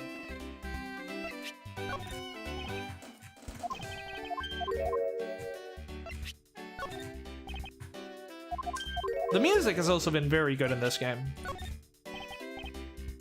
Okay. Okay, I'm starting to get tired of the accent. Hopefully this guy doesn't speak too much this case. I was wondering if you could please tell me the details of the kidnapping one more time. Oh, it was yesterday. A call came to the house. From the receiver came the sound of my son. Help me, Day. I know this is tough, but please stay with me here, Mr. Romano. You don't understand. He ain't called me Day in ages. It was incredibly moving. I wish I had recorded him saying that. Then every other scene, Ernest appears. God, he's gonna be like, this is what happened with Old Bag. I thought Old Bag was like a one-time, like, random throwaway character. So I gave her the... Well, I was about to say I gave Old Bag the worst voice I've ever given a character. But no, the worst voice I've ever given a character was Manfred von Karma. I legitimately lost my voice at one point doing Manfred's voice during Turnabout Goodbyes. But Old Bag wasn't as bad as Manfred, but she was close, and that she just kept showing up in every single fucking game. But not for the foolish sentimentalities of an old man. Refresh my memory, what kind of person was Lance again? Oh, how will telling you about Lance help you get him back? Surprisingly, a lot can be deduced from a person's relationships and behavior. Oh, very well then. Lance is my one and only son. He turned 21 this year. He's very much like me when I was his age, kind and very attractive. I'm sure women simply can't keep his hands off him. Is there anything else about him that you noticed of late? Now that you mention it, I haven't been able to get into contact with our butler, Oliver. Your butler? Yes, his name is Oliver Deacon. He's been with our family for years now. He gets along so well with Lance, so I thought maybe you would know where my son is. There's two kidnappers. Are Oliver and Lance working together to fake Lance's kidnapping in order to extort his father out of money?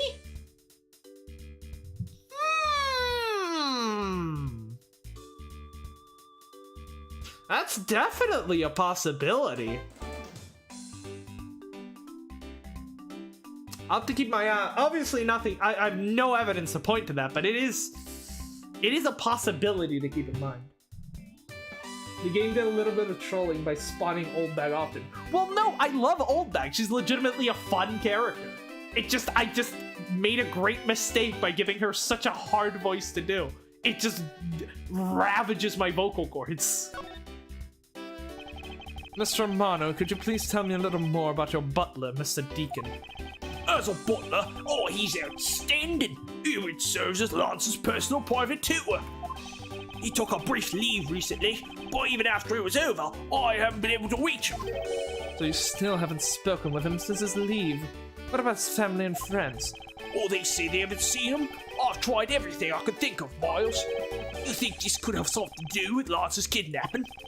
It's possible, but I can't say anything for sure quite yet. So even the person closest to the victim has gone missing. Oliver Deacon sounds like the one name I had better keep in mind. Detective Gumshoe. Are we? Yep. Mono family butler, Lance's private tutor, could not be contacted recently. Okay. Yes, sir. Let's begin our investigation. Even if that Interpol agent holds the authority to head this investigation, we can't allow ourselves to stand idly by, twiddling our thumbs. I am with you 100%, Mr. Edgeworth, sir. I think Gumshoe pledged to stick by your side through thick and thin. Mr. Romano, it was my fault that the culprit escaped. Which is why, with your blessing, I vow to return Lance to you myself. Oh, I've never seen you so passionately before, Miles. Good luck to you, my boy. Alright, well, what are you waiting for? Let's do some investigating. If you think I'm losing to you, pal, forget it. All right, see, this is good. We got two people competing for our approval, which then will a bit of healthy competition will inspire them to try harder and make them more effective. So, what should we examine first? Thanks to Agent Lang, we can't leave this area. But the culprits were here until only very recently, which means we may be able to find some clues that will tell us how they escaped. Okay, let's get looking. Hey, you there. Hey, who, me? What are you doing goofing off at a place like this? Hey, I wasn't goofing off. I was about to help Mr. Edgeworth kick off his investigation. You imbecile! All precinct detectives are under Agent Lang's direct command. Hey, no way! I am not working for Wolf Boy! Mr. Edgeworth, can't you do something? I'm not exactly in a position to argue, seeing as you are a member of the police. Good, let's go. No! Boy, have I got just the job for someone of your talents. Well, that was exciting. Okay. What? Can't you tell I'm all ready to get down on some detective work? You should go home. Your parents will be worried about you. Oh, come on. I finally get to be your assistant and you try to ditch me? I don't recall offering you the position. Why do you have to be so difficult? Besides, it's already too late, you know? Like I said, I've already stolen the position of assistant a while back. Huh. You're the only one asserting that. Well, by the time anyone notices, it's already gone. That's the Yatagarasu way. You shouldn't speak so lightly of things you know nothing about. Fine, whatever. You win. Go ahead and do your little investigation. But the talented assistant Kay is going to tag along no matter what you say. Even if she turns out to be useless, she's not going to listen to me. I might as well surrender and let her come along for the ride. I guess that's one way to do it. Yes? Okay, what do you think about the kidnapping? Well, I don't know anything about the victim. So actually, I was hoping you could tell me. That's right, I never did explain the situation to you. I got involved because of a phone call I received. It was from none other than the director of the Amano Group, Mr. Ernest Amano. His only son Lance had been kidnapped and he wanted me to be the drop-off man. Little did I suspect that I would be abducted myself. And that's when I found you, tied to the pole, screaming, "You!" Can you please drop that already? And nothing yet. Okay. That way. Oh, God.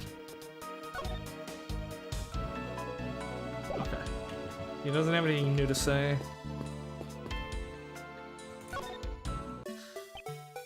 What do you have to say about the badger? Hey, it's the blue badger.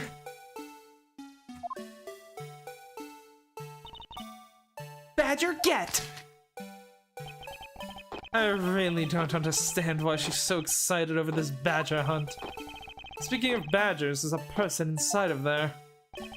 Mr. Badger, I wonder if you might share with me what you saw.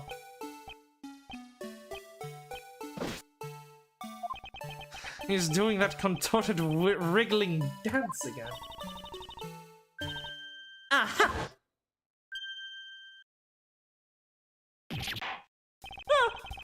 You might come my secret identity, sir! I must remain under that head, sir! Aren't you Officer Meekins? Sir!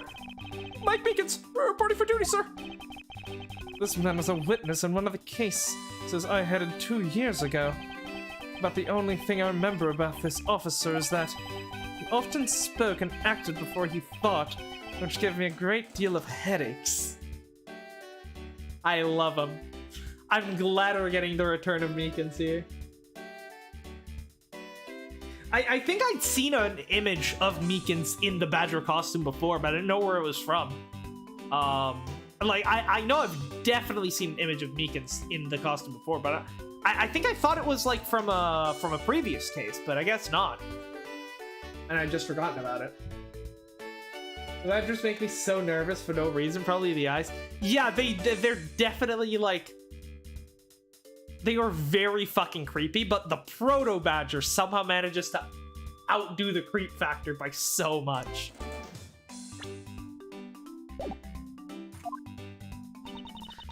Is he a friend of yours, Mr. Edgeworth? I've met him in the courtroom once before. Why was he so upset when we unmasked him? Does he have something to hide? Mike! Officer Meekins, why are you standing here wasting time? Sir! Well, because I'm not a police officer right now, sir. I'm the Blue Badger. And I'm creating memories and dreams for the kids. That's never a waste of time, sir. I have a dream to become a space detective gumshoe, sir. I was patrolling the scorching mooring beat until a little while ago, when the dispatch radio on my shoulder crackled that the kidnapper had escaped, sir. I thought maybe this was my shot at being a detective, sir. I rushed on over to join in, but when I got here, there was a sea of people already. And I couldn't spread my trademark friendliness and joy on anyone.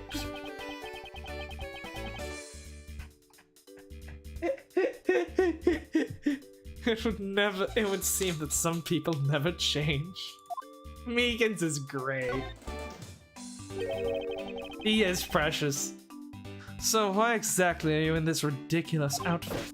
Sir, that's because, sir, I'm here to keep the visitors in good spirits, sir. But it's also to hide the fact that I'm an officer of the law on the trail of kidnappers, sir. I see. Agent Lang is very wise to employ this sort of diversionary tactic.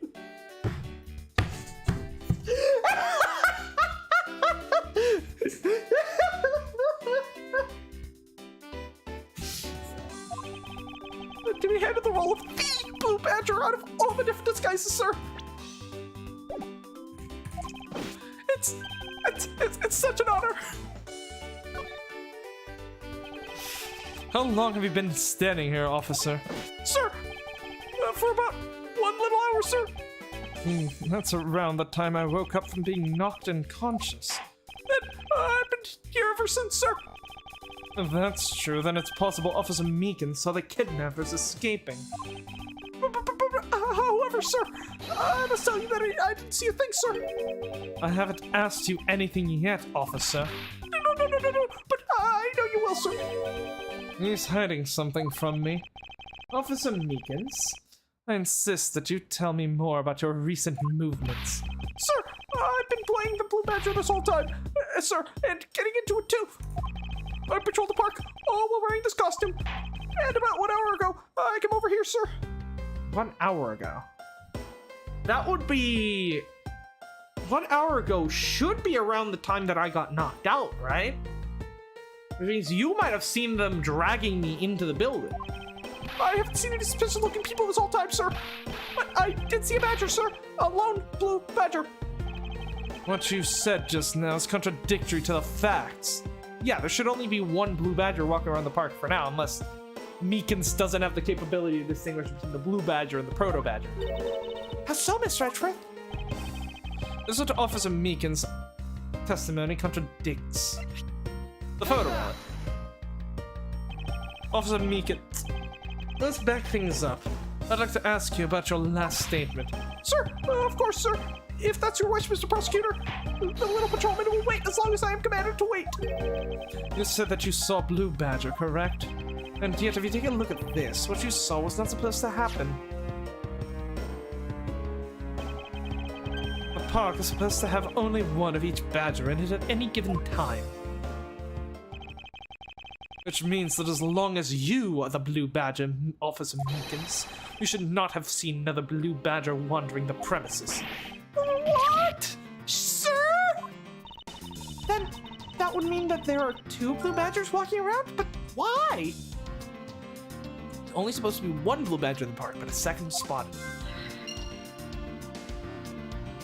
But there are two costumes, right?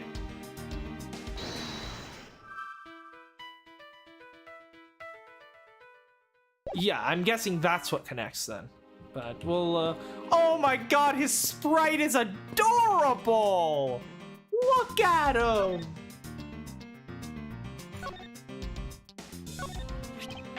Sir, it's so incredibly shiny, but it is really huge, ugly shape. I knew it. I was right to go for the much more manly police badge, sir. But I lose it a lot, and I just know I'm gonna lose it for real one of these days, sir. Mr. Edgeworth, I think this cop is one donut short of a baker's dozen. I know, believe me, I know. Literally shaped like a hug. Yeah, he's literally friend-shaped. Sir, I'm undercover as the Blue Badger right now, sir. I must pretend to not know anything about anything, sir. I must respond to that. It would be like... I mustn't respond to that. It would be like shooting fish in a barrel.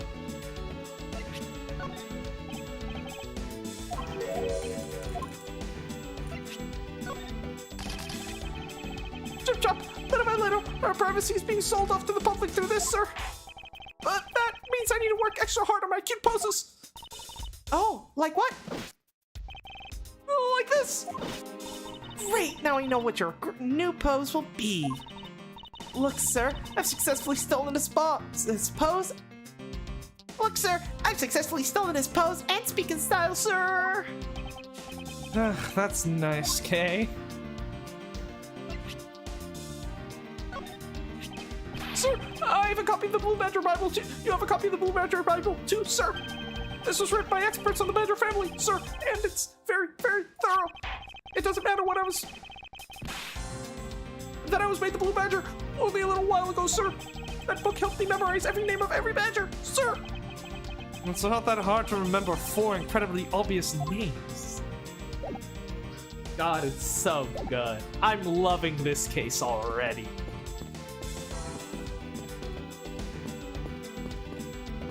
Can we go inside? No. Doggo. Ha! I've got you now, vile criminals. I'd think the kidnappers would have better sense than try hiding in these. Oh, come on, lighten up, will ya? I was only joking. I don't really think criminals would be hiding there. You're right in front of 2 officers. I certainly hope not. I'd love to have a Blue Badger Bible. I don't know, I feel like it'd come alive in the middle of the night and murder me. Okay. So I'm guessing I do need to use the logic here. Connect these 2 pieces.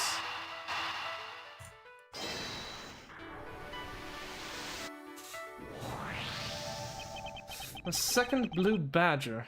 That shouldn't exist.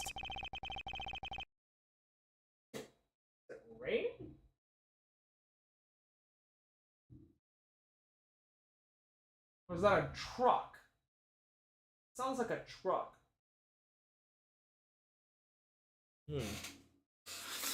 Clearly, the true identity of the person underneath is... Oh, I know. It's one of the kidnappers, right? The person wore a costume to get away. Yeah, but they didn't know about the rule that there must only be one of each, right? Precisely. After all, the costumes that went missing from the storage area are... A blue badger, a proto badger, and a bad badger. Yes, those three. So, there are 3 phony badgers running around in the park somewhere, huh? Interesting.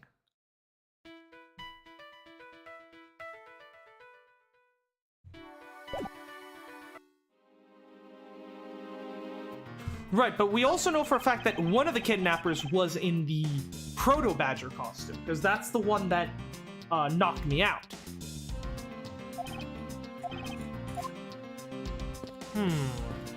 Okay. What do you have to say about that? Blue proto and a bad badger. Cool. Actually, is there any investigation we can do here?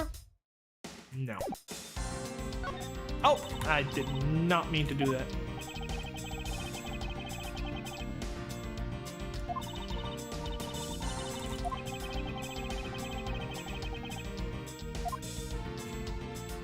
Can we appreciate, though, that the Proto Badger was in the haunted house where it belongs? It was certainly fitting.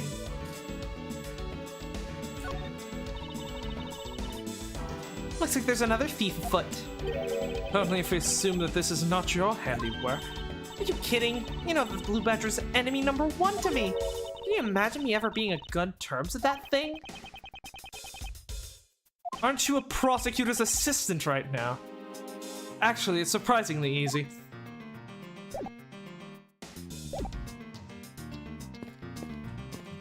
What say you, old man?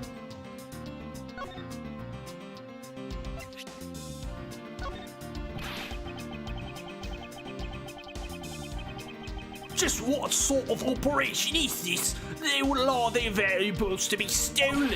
It's a disgrace to the way businesses are run everywhere. Well, thieves by nature generally tend to target these types. Stealing is an abominable behavior. Don't you agree, though, miss? Yeah, the worst. Am I going to have to add hypocrite to the list of things you are, Missy?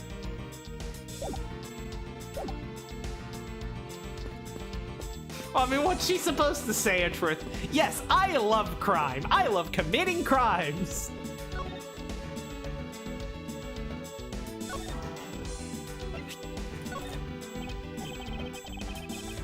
Nope.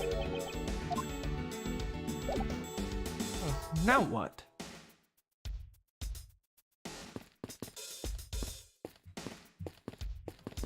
Can't go that way. What about the stables? Looks so lifelike, don't you think? Are you thinking of wrangling or rather stealing them? You can coax them out of there, sure. Come on, I know you can sweet talk them out. I could be holding a cube of sugar in my hand, they wouldn't budge, Kay.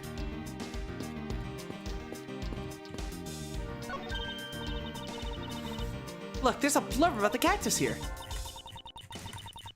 Get water lamp from local police, please. Can't believe the police went so far as to be. So is the police department running a cactus farm on the side? Haha, just kidding. They want to do something silly. Actually, I have the vague impression I've seen a cactus farm at the precinct before.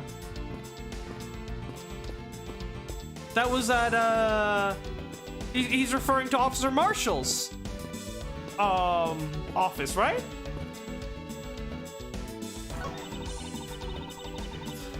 So real. If these are real, I wonder what you'd put in them. Water would be the obvious answer. What if you stored water in a barrel under the blazing hot sun? Wouldn't it go bad?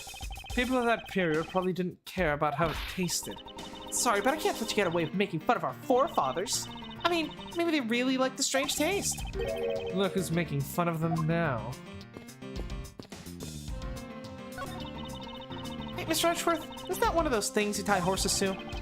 So the horses are in another location at the moment. I've got the horses in the back. Horse tack is attached. Hat is matte black, got the boots is black to match.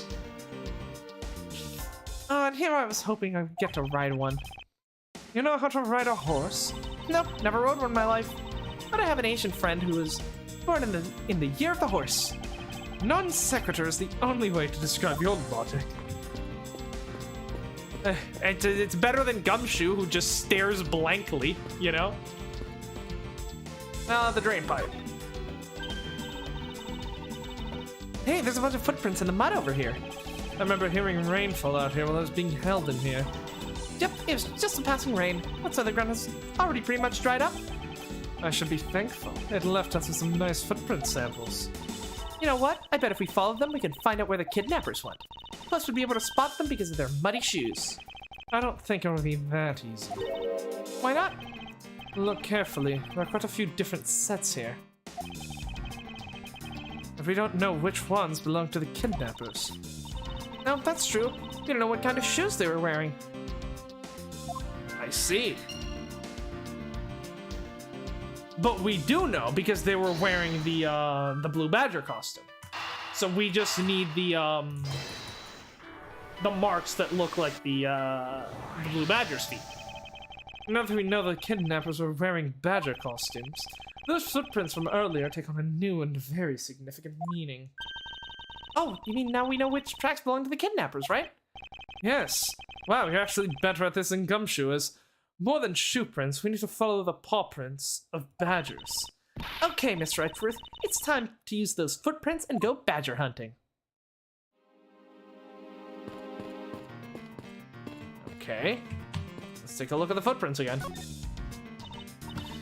So, we're looking for footprints made by the costume. It's these ones, the ones that have like circular. Yeah, I think I found them. There are two sets here. They both do look like possible candidates. This set is walking off to the west. It just stops. Can't make heads or tails of where it's headed here. I think we can assume it's headed towards the stadium. I wonder where the other set leads to. This one seems to be heading east.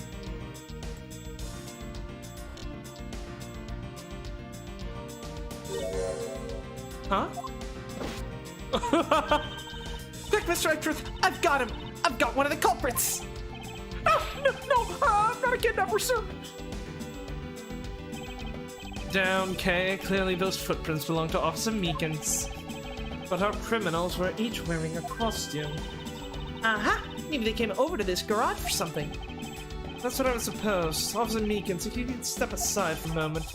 We need to examine the garage. Sir! Roger Wilco, sir! What? Now I'm so paranoid that YouTube chat is gonna just stop working at some point, so I'm just gonna reload it. Just to be on the safe side. Okay, everything looks good.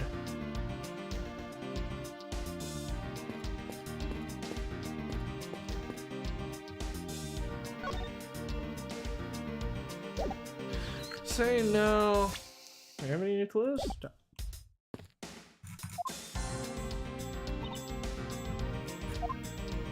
No. Okay. I guess we're heading into the stables. Let's see this shot to see what we find. Okay, yeah, I can see the message. So, yeah, okay. Things look good so far. I guess it's just the start for some reason. Maybe we'll find the kidnappers hiding inside.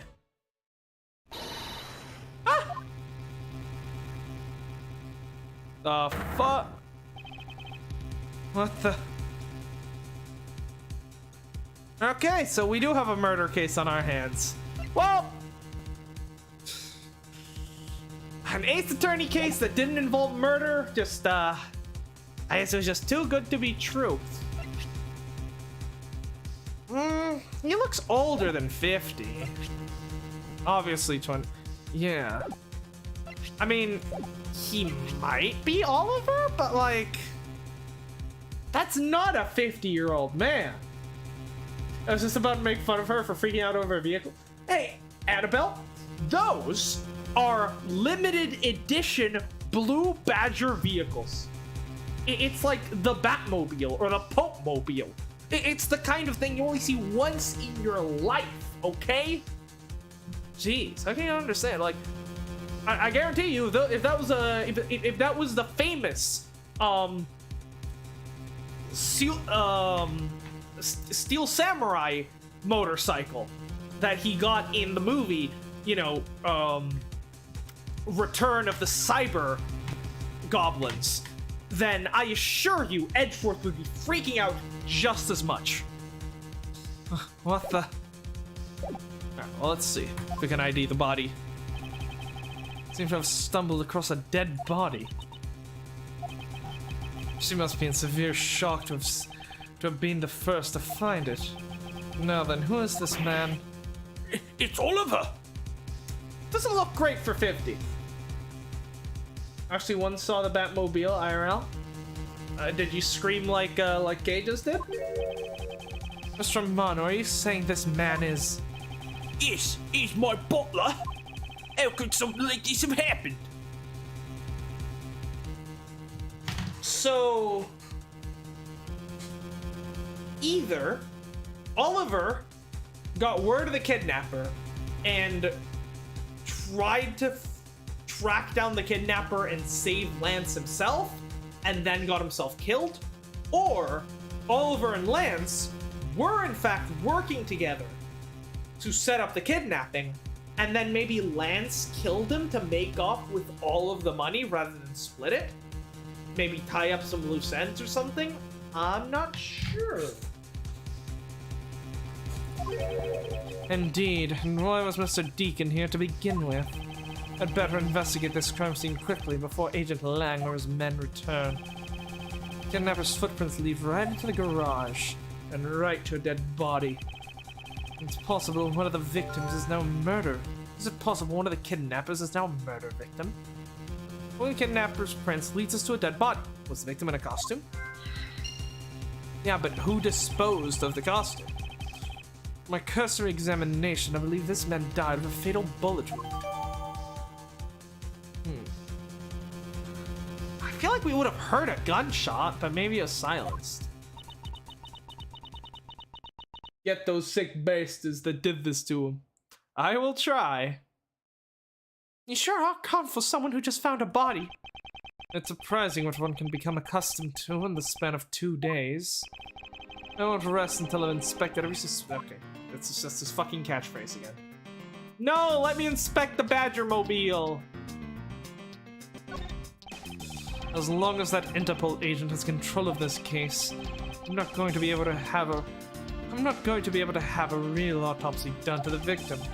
I'm no doctor, but let's see what I can piece together myself. There are 2 gunshot wounds. One is his abdomen, one is his shoulder. So that means he was shot twice? No, I don't think so. I think the abdominal one is an entry wound. The one near his shoulder is the exit wound. Which would imply he was shot at, like, kind of an awkward angle, you know?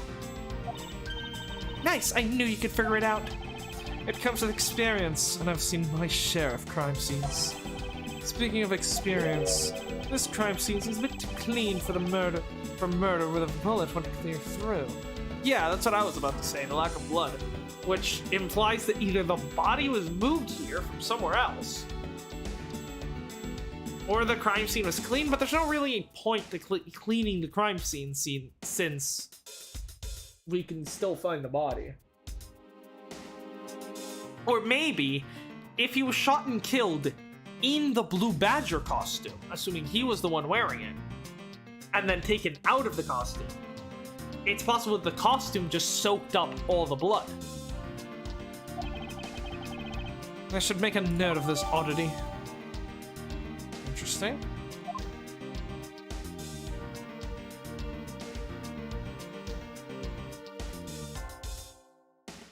Bullet wound. There's an unusually shaped pendant. What is it? Is something valuable? She seems to have regained some of her composure. It looks like a horse pendant. I've got a unique feel about it, and it's really pretty. Hold on, it's made of platinum silver. Nice! It is worth something after all. Oh, and look, there's something written on the back. Colin Deveray. It's a name. Colin Deveray. This man's name is... It's an anagram, right? Colin... Hold on, let me just double check that.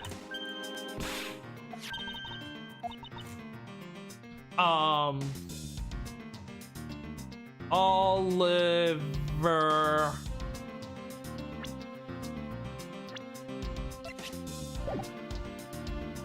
Decon... Yeah, it's an anagram. So was he lying about his name? Was this all just one massive long con that just ended terribly?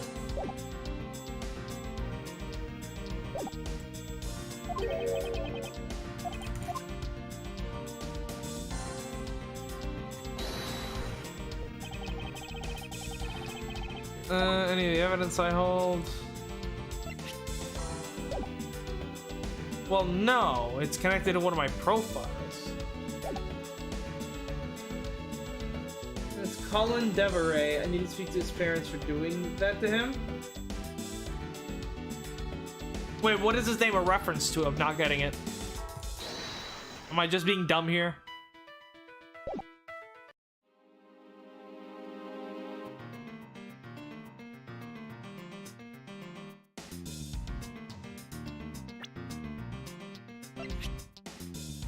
Shoulder.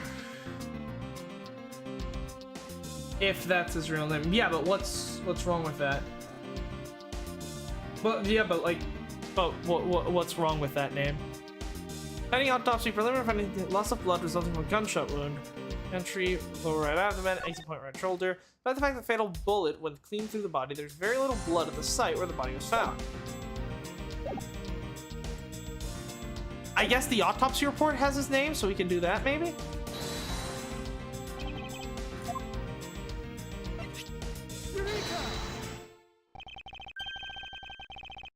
There's something not right about the name of the pendant. The victim is the Amano family butler, and his name is Oliver Deacon. But the name on the pendant is Colin Deveray. I wonder what's up with that? I don't know, but I think we've hit upon an important piece of information. Indeed we have.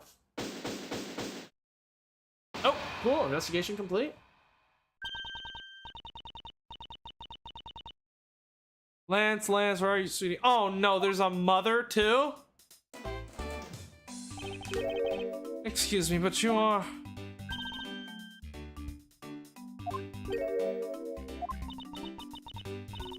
Oh, this is bad. He really is good looking. Oh, stop it, Lauren. You can't let yourself fall for a playboy like him. You're in love with... Sounds like someone doesn't know the meaning of the phrase inner monologue. Oh, she's... Okay, she's his, like, girlfriend then. Okay, then, okay, we're not doing British. We are not doing British. Or we're not doing English. We could do Scottish. That's still British.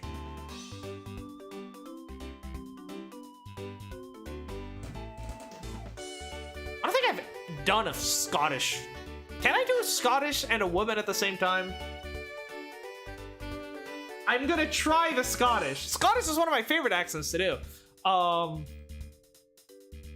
don't know how well it's gonna work with the women because I tend to do my Scottish accents pretty deep. Irish might work better. We'll do some workshopping here the next time she speaks. Sounds like someone doesn't know the meaning of the phrase. Oh. Sorry to interrupt your conversation, but might you be a friend of Lance? Yes, I'm Lance's girlfriend. Lance's girlfriend? I don't know if it works. What about Irish? Yes, I'm Lance's girlfriend.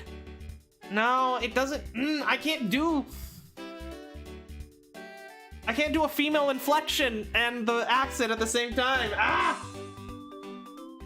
Give the nice young lady a Scottish accent. There are nice young ladies in Scotland.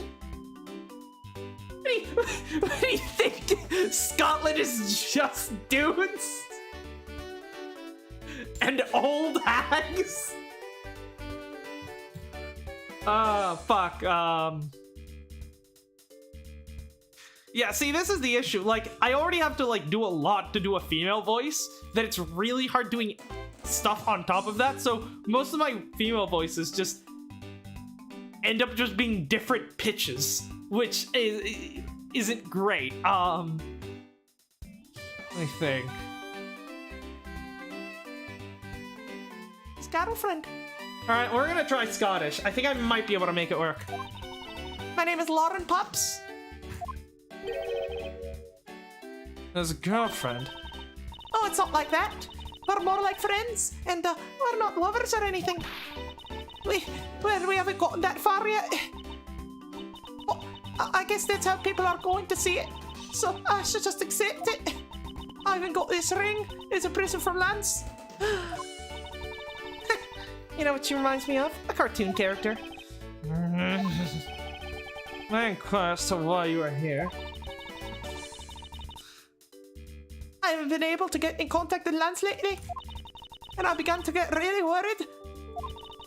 I looked everywhere for him, and then I heard about the kidnapping, so I came here. Wow, you're really strong for having made it through all this by yourself. Is it true? Has Lance really been kidnapped? No one is supposed to know, but yes, it's true. Oh, Lance. I can't believe you've been spirited away. And I wonder how you're doing right now. Looks like she's gone back to her fair maiden in love routine.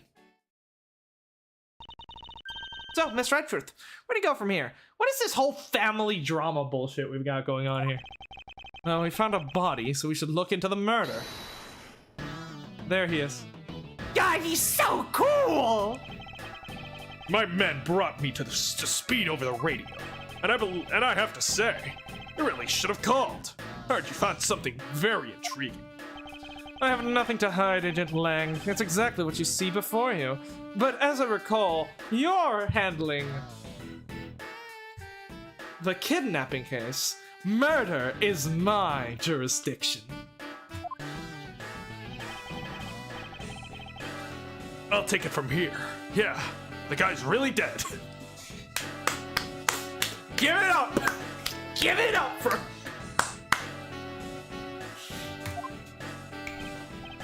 Hey, you waiting for an invitation? Hurry up and detain the suspect now! Suspect? Who? No! Don't you dare! Officer Meekins, is it? You're coming with us. What? Sir, I had nothing to do with this, sir. Is this the second time he's been suspected for murder?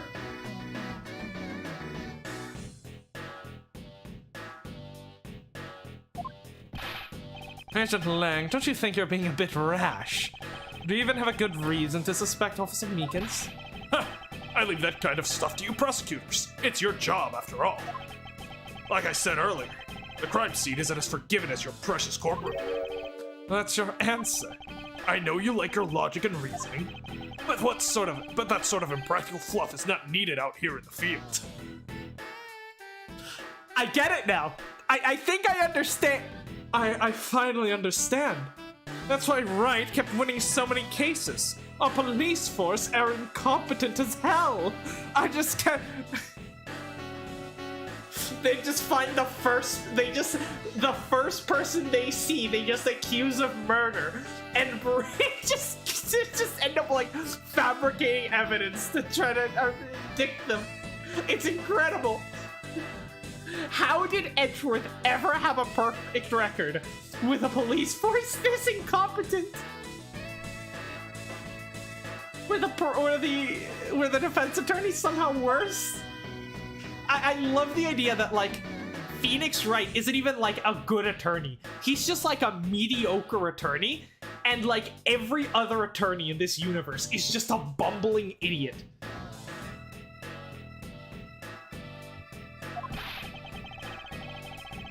All you have to do is arrest suspicious person after suspicious person. Oh, bumbling idiot or the literal devil like fucking Kristoff. That's how you eliminate crime from the streets. Man, I'm so disappointed on how I'm really disappointed in how the Kristoff storyline finished. Like, he had such a good build-up And then the final day in the courtroom, it was just so fucking disappointing. But that's also precisely how you unnecessarily arrest innocent people by mistake. Innocent people? Nonsense. There's no such thing as an innocent person. We've all got a blemish or two in our hearts. That's tyranny. Don't allow such a thing to go unchecked before my eyes. Too bad you don't call the shots around here. As I have sworn to uphold the law of this land, I cannot allow you to take this man in. That you would arrest a man on false charges without even conducting an investigation? Have you no honor as a member of law enforcement? You, how dare you speak disrespectfully to our Shifu? Hold it.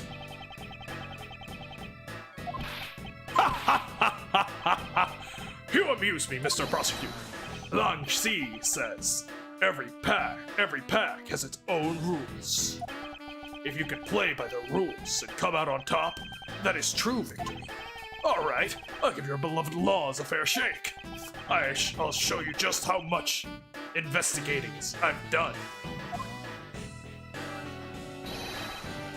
Through my line of logic. Oh, why is he pointing like that? Why is this point upside down? You're supposed to point like this. It curves downwards, not like this. What is that? Are you trying to pick my nose?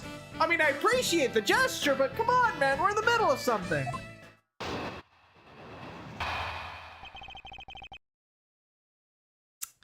All right, here we go. I've seen a lot of bodies like the one being carted off in my time. I can say he was shot in a single glance, but even you figured that much out, right? With their current gun laws, it's not exactly easy to get your hands on a gun. Not unless you're a member of law enforcement like Officer Meekins, isn't that right? Is that your reasoning? Well, I happen to know that a certain bad badger carries a prop gun. And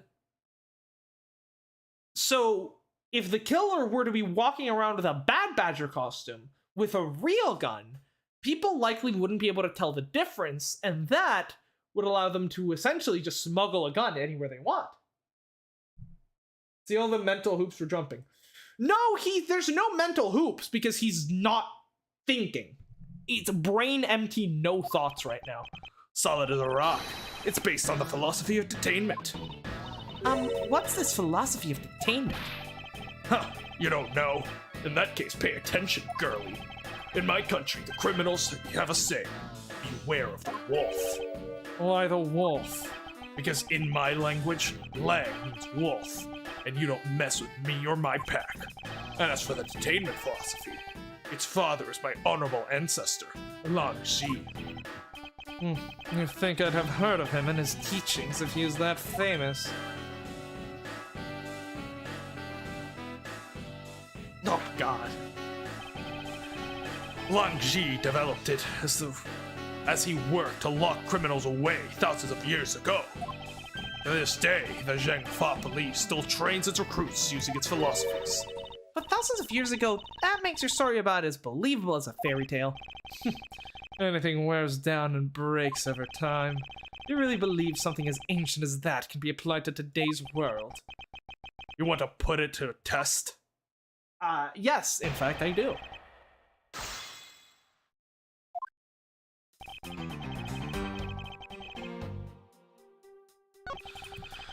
See, you shot us in compliance, but you figure that much out yet. With your current gun laws, it's not exactly easy to get your hands on a gun. Not unless you're a member of law enforcement like Officer Meekins. Isn't that right? I mean, it's a decent argument, I suppose.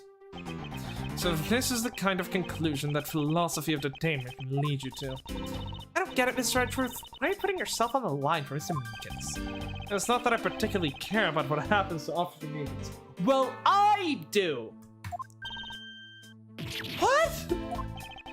However, I can't simply stand by while Agent Lang ignores our country's laws. Shilong Lang. Just what sort of investigator are you? Not a very good one. So, what can you tell me about the body? A lot. Even without my autopsy, I have my ways. They teach you the basics of forensics along with the detention philosophy. Oh, then you wouldn't mind telling me a little what you've figured out, correct?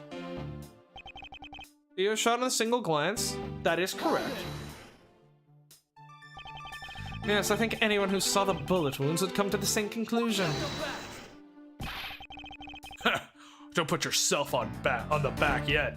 His voice is significantly higher than I would have expected. What's that supposed to mean?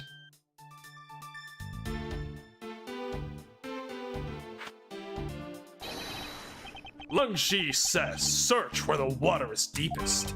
You have to keep your eyes on the big fish that lurks in the depths, which is the killer. Is that right? And what would you know about the killer?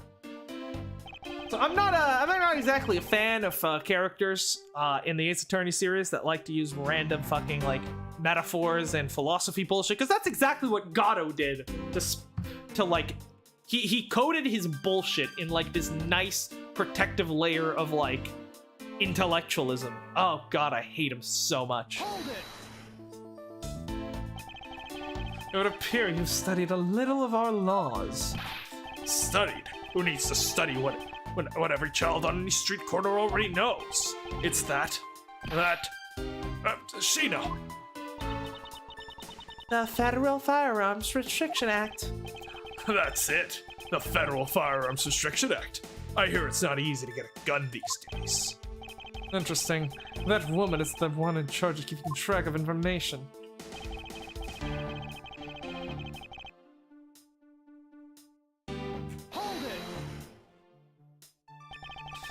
If that's the case, there are plenty of other officers who might be potential suspects.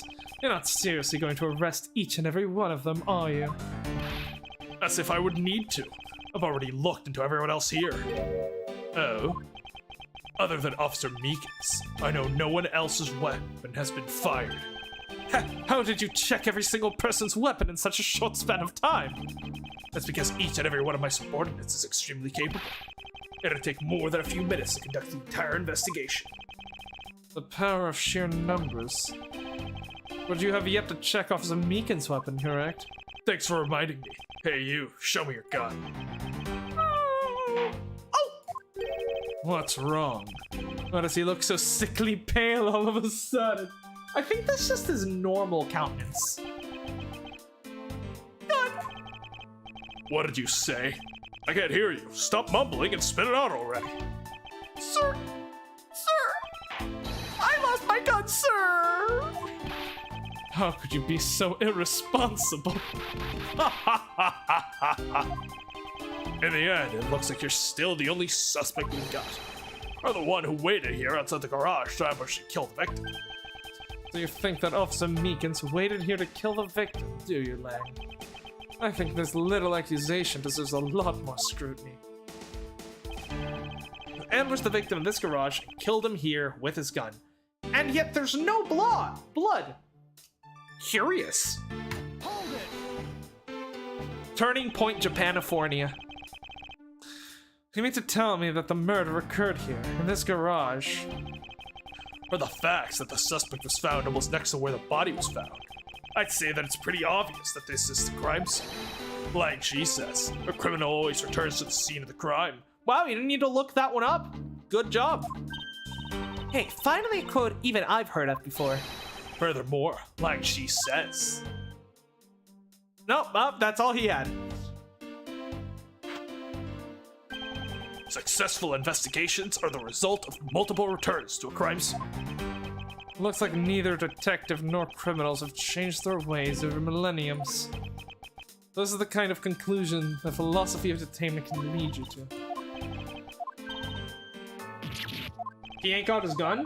Well, I doubt he would have his gun while fucking working as a fucking park mascot, you know? Like, if he had it outside the costume, that wouldn't work, because the Blue Badger isn't strapped as far as I'm aware. Right? Yeah, the Bad Badger is strapped, but not the Blue Badger. And then if he kept it on the inside of his suit, well, then he wouldn't be able to use it, you know? So there's not really much point. Ambush the victim in the garage. Where'd the blood go? Where'd the blood go, Mr. Tiger? Or Wolf? Unfortunately for you, Agent Lang, that is simply not possible. What do you mean? You've seen the crime scene for yourself, and while you were looking, you did not think to yourself that it was a little too clean. Ayah! So, you did notice that there was too little blood. Blue Badger's taking fist to guns to a gunfight when against the Blue Badger. The Blue Badger is like Batman, okay? He doesn't need a gun. Do you still wish to claim that Officer Meekins committed the murder here? Because this isn't the crime scene, and if it was, your man would lead you to think it was. Also, with how many connections we're getting from, in this case, to Rise from the Ashes, thanks to the Blue Badger, and we're currently in the Wild West area, I feel like this would be a great time for, this would be a great place for a fucking, Officer Marshall cameo, if he wasn't in fucking prison right now. Then I suggest you leave the case to the local police and set the record straight. Yeah. Not bad. I see your logic can be just as sound as mine. No, it's more sound. We've already established that. What? In that case, let me ask you. Don't you think it's weird that officer was hanging out around here in the first place? Weird, how so? Hey you, your squad's not even supposed to be in this area, right? What were you doing neglecting your duties and loafing around here? Don't you dare give me some lame excuse like, I found myself taking a walk. But sir, I really did take a walk, sir. You're a disgrace. How dare you take your pack obligation so lightly? Officer Meekins is looking extra meek. Is he hiding something? Mr. Edgeworth, it's the police, sir.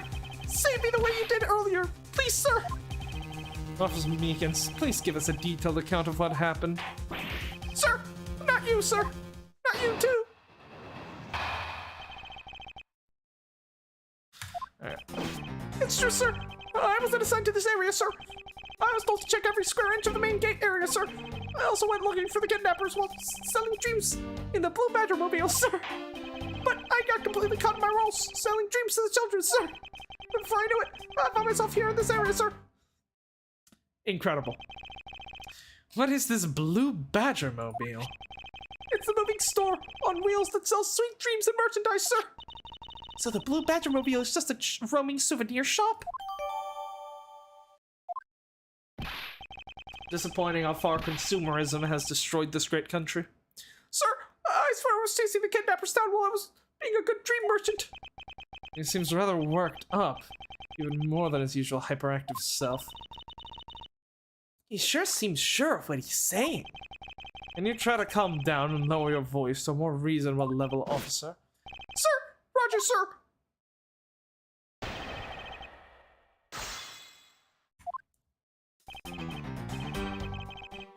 Send to this area, sir. Check every square. Okay. Oh, let's get pressing. Alright then. Where were you assigned to? I was assigned to the main gate, sir. You must mean the area with the bridge and the outrageous fountain. Okay, then why are you here in the Wild Wild West area? It's because of a very deep reason, ma'am. Told to check every square inch of the main gate area, sir. Describe for me how you conducted your investigation. Yes, sir. Well, first, I made sure there was no suspicious-looking person in the area, sir. But the only people that seemed to gather around me were little girls, sir. Well, what did you expect when you're dressed like the Blue Badger? I thought I had no choice at that point, sir, so... Looking for the kidnappers while selling dreams in the Blue Badger mobile.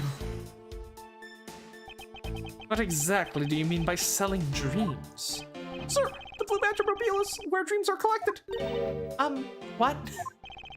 Sweetness like you've never known, except in dreams, ma'am. Like innocence drops. and bitterness found only in nightmares, ma'am, like guilty jawbreakers. Selling those as I push the Blue Badger mobile along my sworn duty, ma'am. Incredible. I love how the Blue Badger lore continues to deepen with every statement.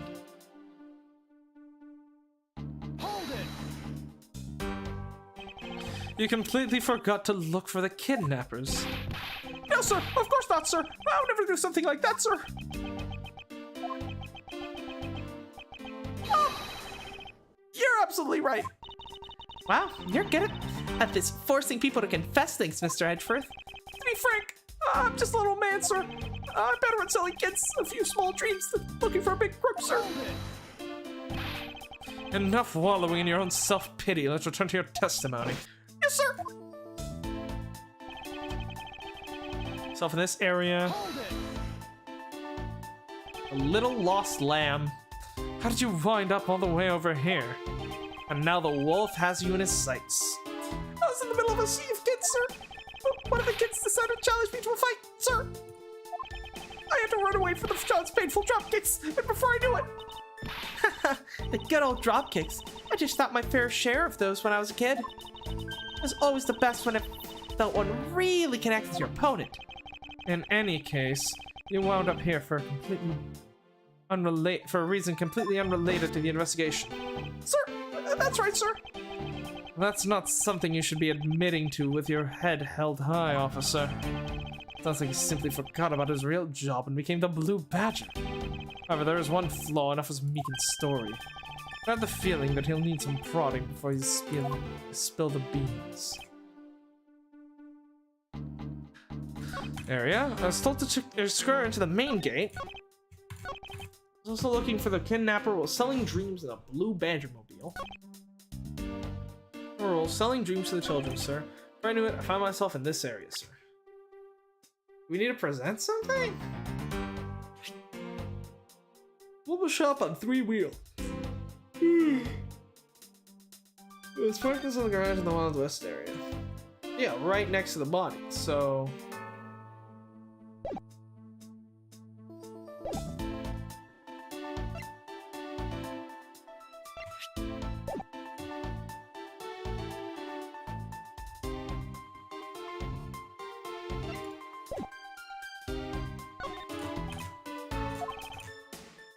There's one flaw.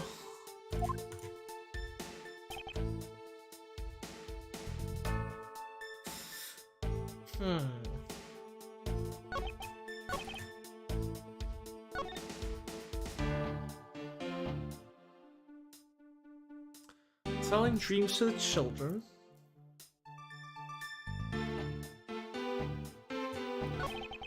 Before I knew it, I found myself in this area. I mean, yeah, main gate and the Wild Wild West are pretty close by, so that would make sense.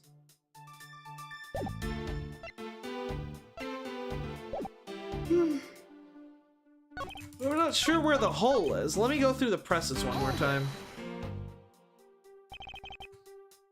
Sorry to...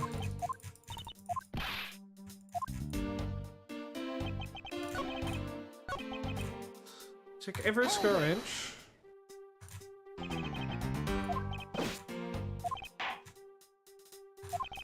Little girls. Then he comes here, that makes sense. Hold it.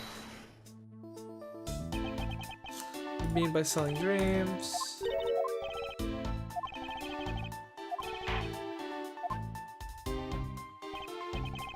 Completely caught in my role selling dreams to the children. Right.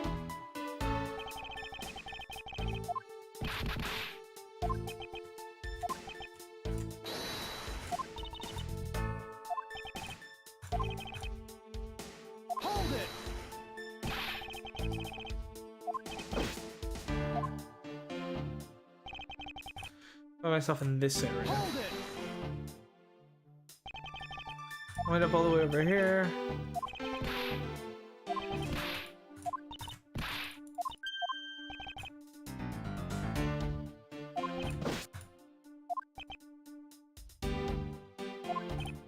I simply forgot about his real job and became the Blue Badger. However, there's one flaw in Officer Meekin's story. Where? You'll need some prodding before you'll spill the beans. Okay. I wasn't assigned to this area, sir.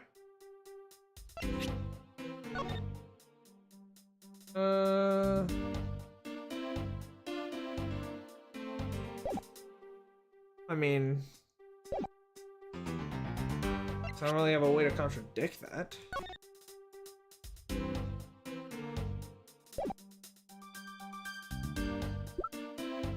Costumes. 3 wheels parked inside the Wild Wild West area garage.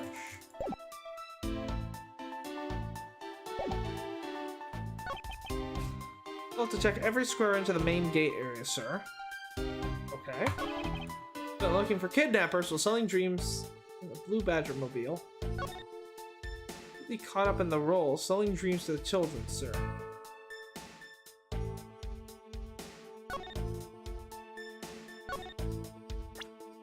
But if anything, the Blue Badger should be looking for criminals, right?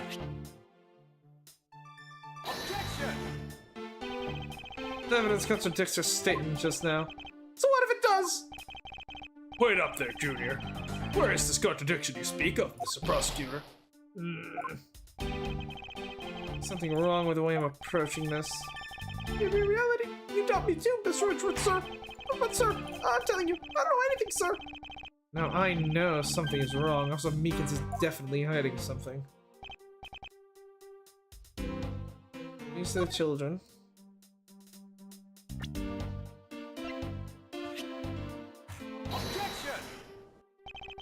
Like that it's parked in the garage? No.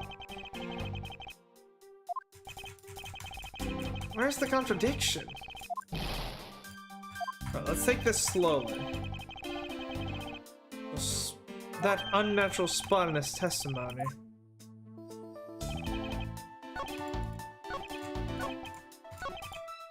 Sir, I wasn't assigned to this area, sir. Anything that disproves that. Connection to the park. Bad Badger's head in the isolation room. Photo rally. There's only one of each of the 4 family members wandering around the park. Best of luck.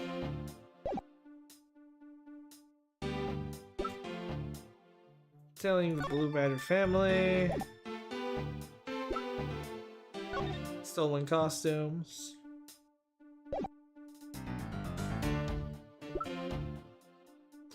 Findings.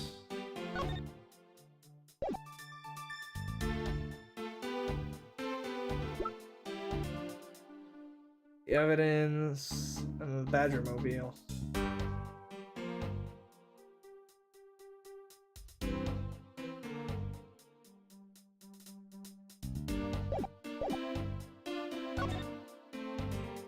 Turn into the main gate area.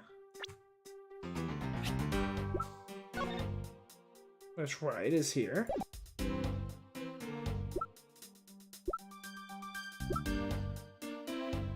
Looking at the Badger family, stolen costumes. Then why is the Badger mobile here? Like, yeah, why is it parked then?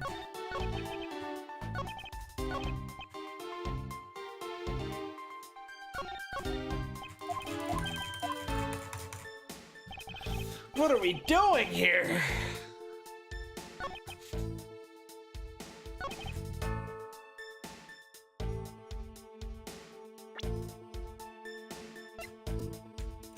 Is it Blue Badger mobile here? Yes! Okay. Officer Meekins, I would appreciate it if you didn't tell such transparent lies. Sir, I'm lying, sir! Yes, you are. You were really out there selling dreams with the Blue Badger mobile until recently. Then what is it doing here inside the garage? Oh! Actually, I just lost track, sir. Lost track of what? By the time I realized that the Blue Badger mobile is nowhere to be found, sir. Which would mean it was perhaps stolen? Yeah, that's when I came back to this area, thinking maybe it was in the garage, sir. But that's when you found me. That's right, sir. A likely story. What do you think is going to buy such a convenient tale as that? And what exactly so convenient about a story? The car getting stolen. It's completely unbelievable, even for a cover story.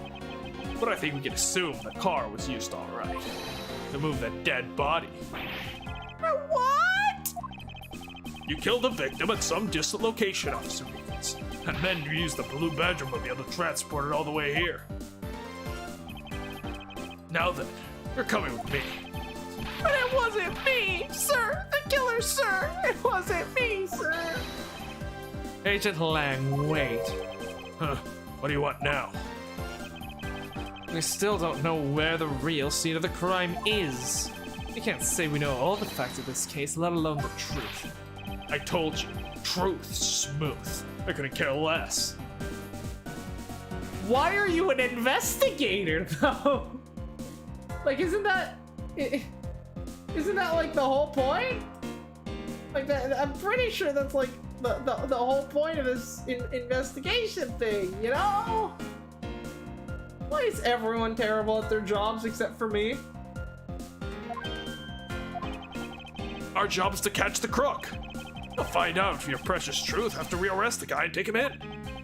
That's the job of you prosecutors and your fancy courts with your logic. As for us, we don't have that kind of time to waste. You boorish buffoon. I think you need to leave. What? We need to get the body to autopsy, and you guys are getting in the way.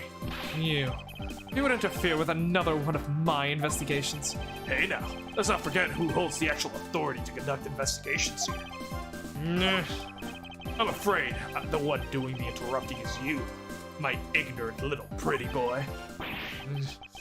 Nah. Now be a good fancy boy and get out of my sight if you don't.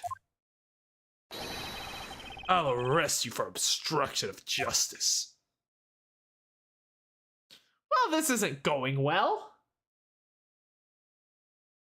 This isn't going well at all. Yep, we'll save.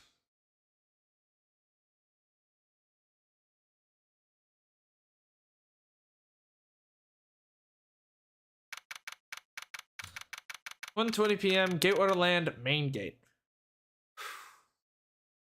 Yeah, this guy's kind of irritating, isn't he? What time is it? 9. We end here or do we keep going? I can keep going a little bit. I think I can keep going some more. I think. Although, I don't know, because this is a good ending point. Since it's like a chapter end, right? Since we got the to be continued. I don't know how long it'll be until the next one. You know? I'm not gonna be here another 3 hours. That's not gonna happen, you know? So I don't want to just leave things in the middle of the investigation. So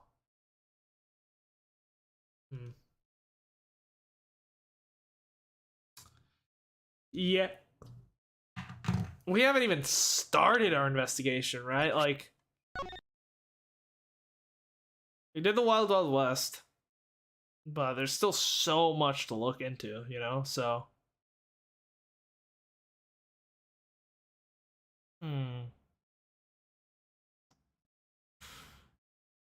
no, we'll continue.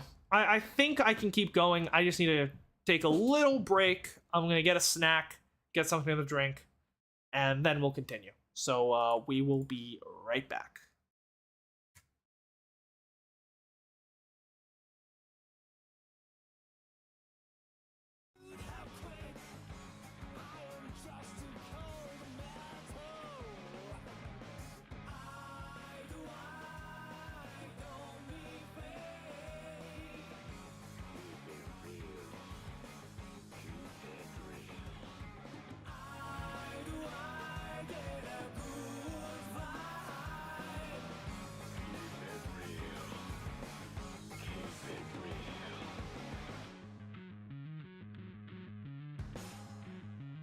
I wanna just be a free girl with a brutish impulse. Free girl, the silent preacher.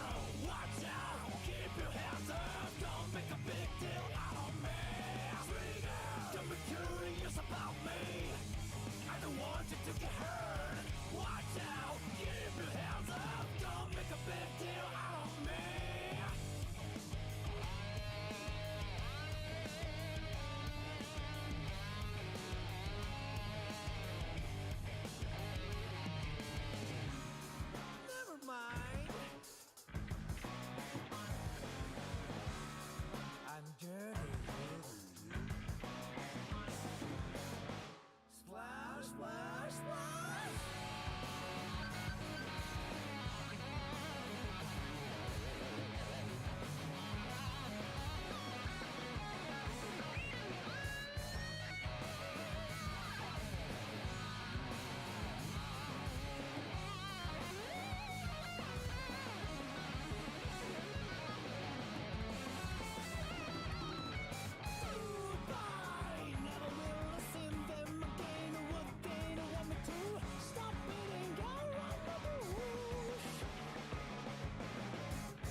to see me. Just a cage of bones. There's nothing inside. Will it unleash me? Burning down the walls. Is there a way for me to break? I'm a sharpshooter at Post Masquerade. Hiding both face and mind, all free for you to draw. I'm a shapeshifter, have no face to show. Please don't take off my mask, my disguise.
Sheep moving slowly street.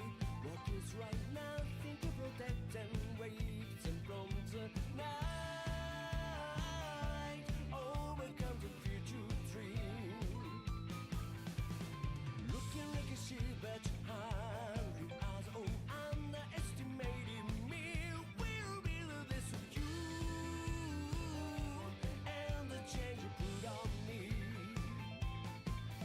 Break away and from the past. We broke to gem and trust. There is a war we cannot cry. Come on now, we can overcome dangers ahead while we were worms. And we learn the back. Come our way, run strong and free. Together we live, just you and me.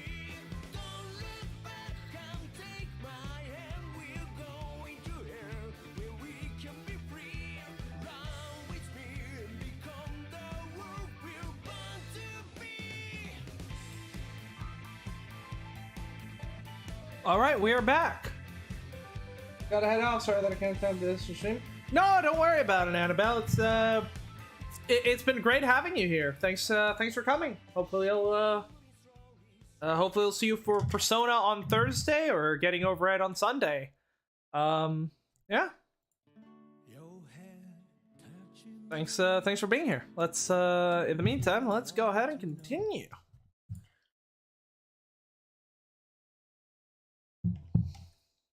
All right.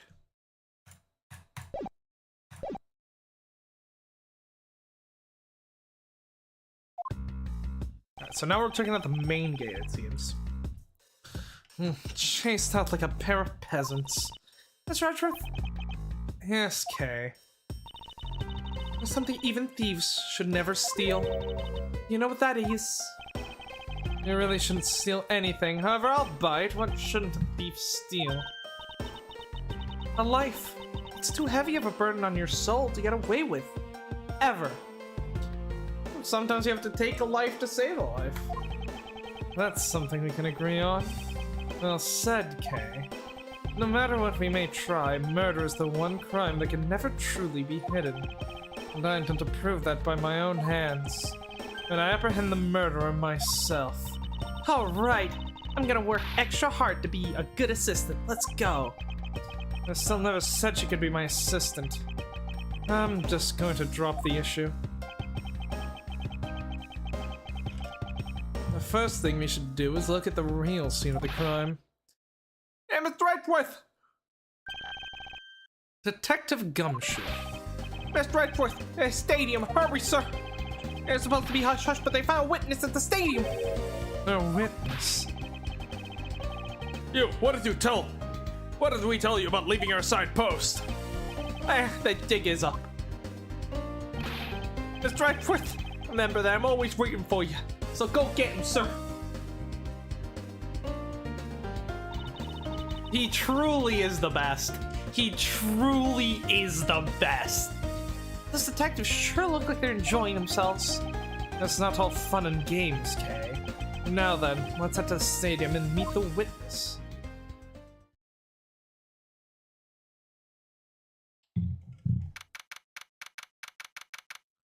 Oh god, it's the pink badger.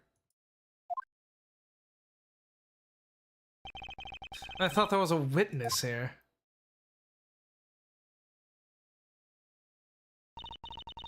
Yeah, I don't see anyone. Mr. Edgeworth. She's here! Let's go! My two favorite characters! Let's fucking go in a scene together at last! Yeah!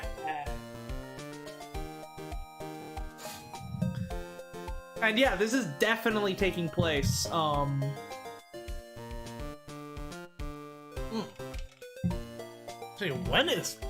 when is this taking place?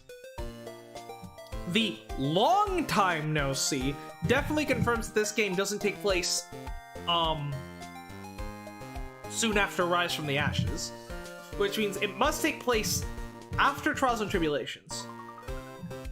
And obviously she's young, so it obviously takes place long before Apollo Justice, but...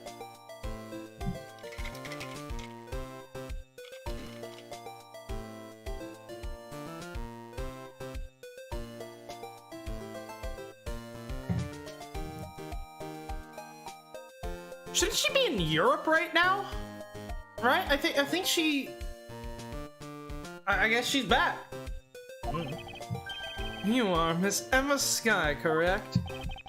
This girl's the younger sister of my former superior, Lana Sky. 2 years ago, we stood in the same... as witness and prosecutor. Ah, okay. We actually got a time frame. Let's fucking go. 2 years. So that's,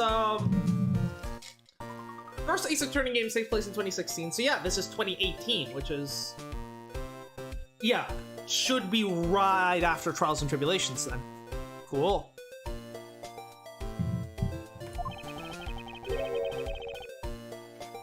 I thought she'd gone to Europe to study forensics. That's what I thought too. Fuck, what was young Emma's voice like? Cause I know old Emma's voice because we played Apollo Justice recently, but what was young Emma's voice? Hold on. Let me go figure this out. I know it's just pretty generic. I just need to remember what like pitch it was, because oh god, I swear to god, if it's the same fucking voice that I'm giving Kay, that's gonna be a pain. God, not being able to do like a good variety of female voices is easily the worst thing.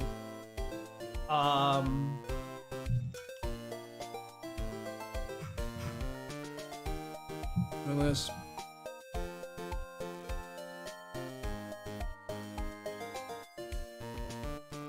Oh god, the final episode of Ace Attorney 1 was fucking 2 hours long, edited. God! I can't believe we fucking, like...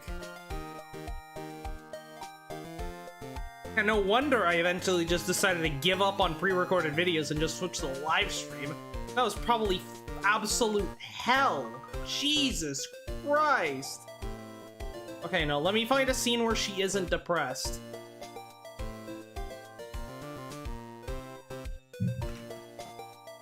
I don't know why I'm going to the trouble of doing this. It's not like...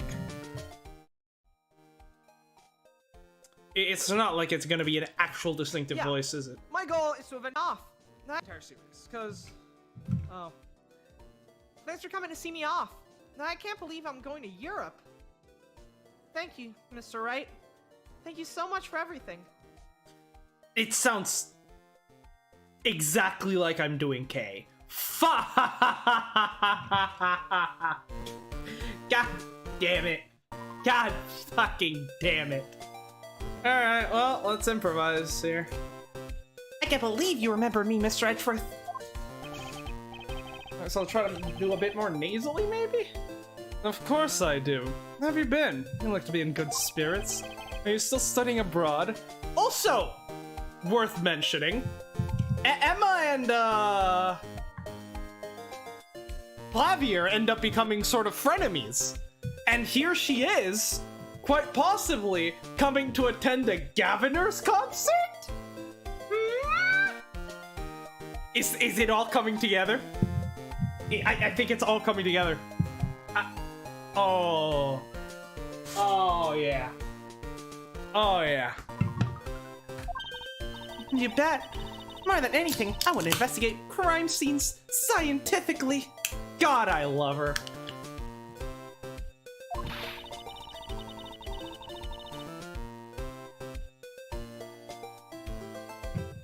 I've been studying non-stop every day to become a top-notch forensic scientist. Oh, don't worry. You're gonna go far, kid. You're gonna go far. But it's spirit breaking now. But it's spring break now, so I thought I'd come back. For a bit. I see.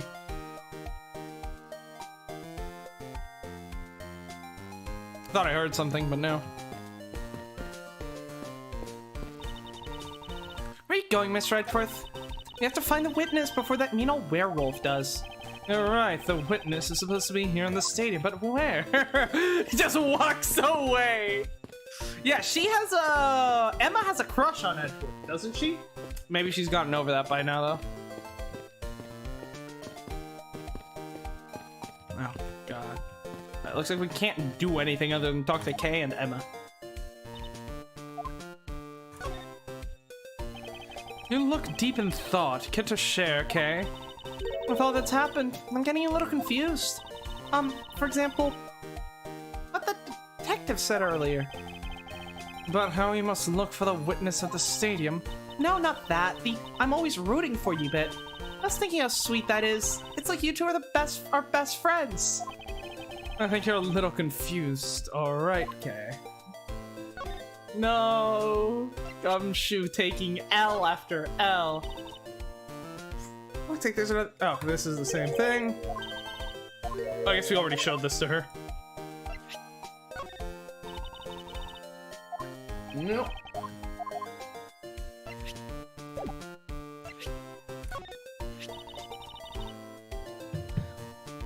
This horse is really pretty. Don't even think about it. Okay, I'll just hold on to it then. Don't worry, it's safe with me.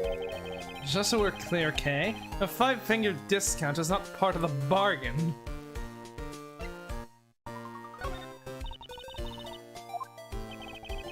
Stop copying me. It's unsettling.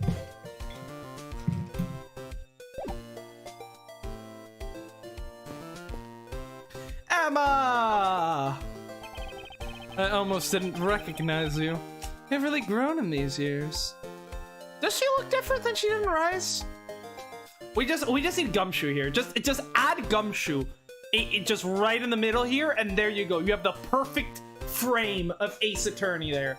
Miles Edgeworth, Dick Gumshoe, Emma Skye.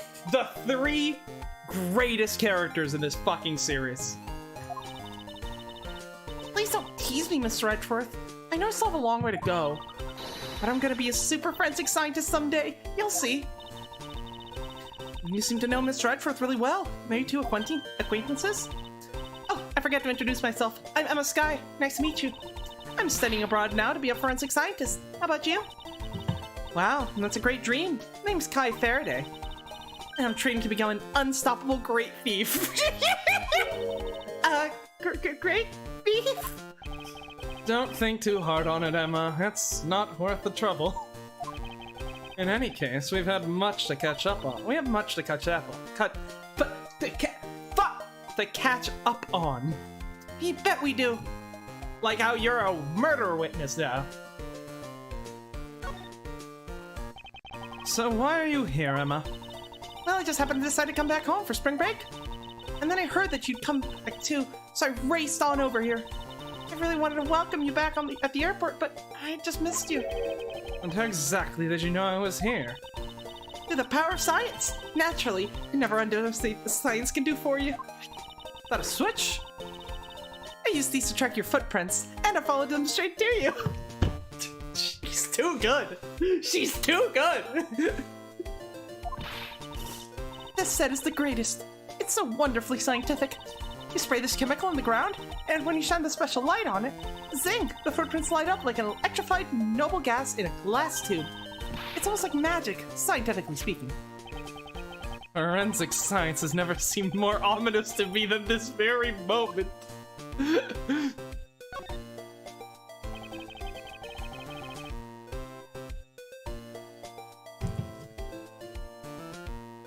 No, she looks kind of badass right now with the fucking like all the text flashing in her glasses.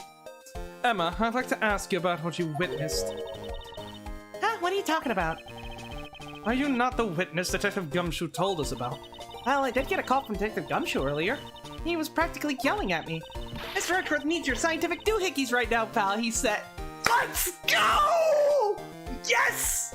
Yes! Oh, here we go. We are so back. We are so back. Let's fucking go. All right, Kay, take a hike. Take a hike. We don't need you here anymore. What was that man thinking? Or rather, not thinking? So let me guess, there's been a murder, right? Yes, unfortunately. There's a sudden glint in her eyes, but I need to keep my mind focused on the witness. Now, where did that person go? So you're not the witness then. And you're not here to watch the Gaviners concert. Damn. Is the symbol of a prosecutor, right? But I don't think I've ever seen you wear it, though. Well, I'm not as enthusiastic about wearing it as you are your pin badges. I know, right? I mean, I really wanted to put even a few more on today. Wait. I'm just looking at that. Is that? Hold on. Obo Phoenix. It is! Wait. Just give me a second here. It's all starting to come together. Emma Sky, I need to figure out, I need to see her old design. She doesn't have it. She doesn't have it? It's all coming together. Oh, so yes, she does look different than she did in the first game. But okay, it's all coming together here. So, in Apollo Justice, which takes place several years after this, we get to see an adult Emma Sky. She does not have this little yellow pin that looks like a face going like this. Phoenix has an exact looking pin on his hobo hat. And I never made the connection because it was just so long from playing, because obviously we only see Emma in Rise from the Ashes, which was the end of the first game. Then we played 2 more games, and then we got to Apollo Justice. And so by that time, I'd just completely forgotten that Emma had that pin, so I didn't recognize it when Phoenix had it on his hat. But now that I'm seeing this right after playing, well, not right after playing, but soon after playing Apollo Justice, the pin that Phoenix has on his hat in Apollo Justice is Emma's pin, which is made even better by the fact that that pin was actually a secret camera that he was using the whole time to basically fucking, broadcast the investigation into Christoph Gavin, which implies, putting it all together, that the camera Phoenix was wearing the whole time during Apollo Justice as part of his, like, you know, super secret investigation was made for him by Emma out of her old pin. It's all coming together. It's all coming together. Oh, hey. I like yours, Kay. You have any extras? Sorry, but there's only one of these in the world, and it's proof that I am a great thief. I'm so glad I'm so glad we're seeing Emma again, if only because it means I finally make that connection. Also, Emma's just great. Now, if I calculate this out scientifically using my time scheduler, aha! I can definitely see all the attractions before the park closes. I've done that before. There's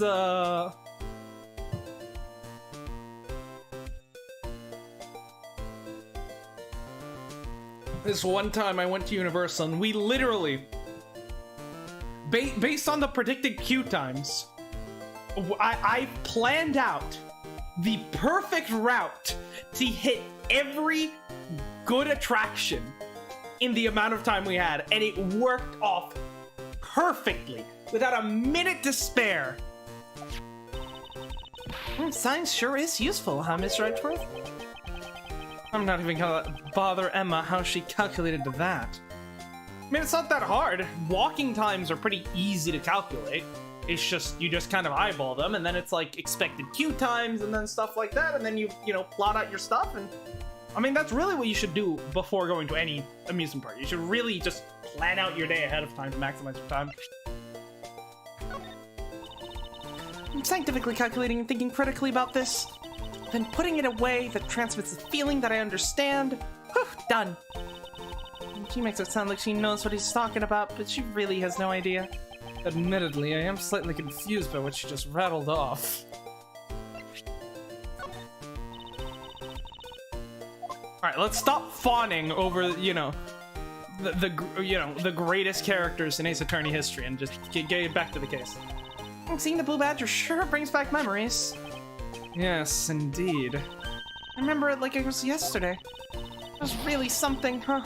The red-hot courtroom battle between the two of us. I don't think it was quite as dramatic as that. It was pretty dramatic. Rise from the Ashes, I still think is my favorite case in the series. It's just so good and so long with so many twists and turns. And Emma!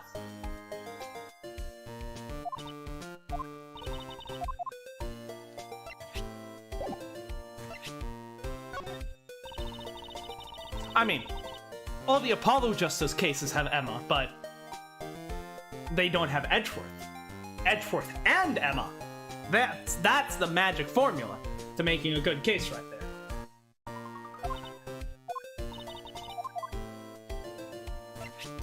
there. Pendant. Yeah, do you have a scientific name for this? Maybe an anagram? Hmm?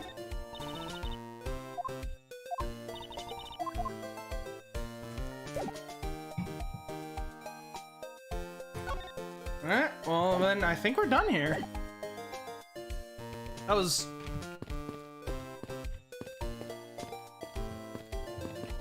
not that useful, actually. Oh, there we go. We can actually examine this now. I assume this is another Badger mobile. Yeah, but it's a different color than the Blue Badger scar. Yes, this is the retina searing pink model. What's that off in the distance? Oh, God. Oh, hey, it's the pink Badger! Badger, get! Badger, Badger, Badger, just what does she see in these silly things?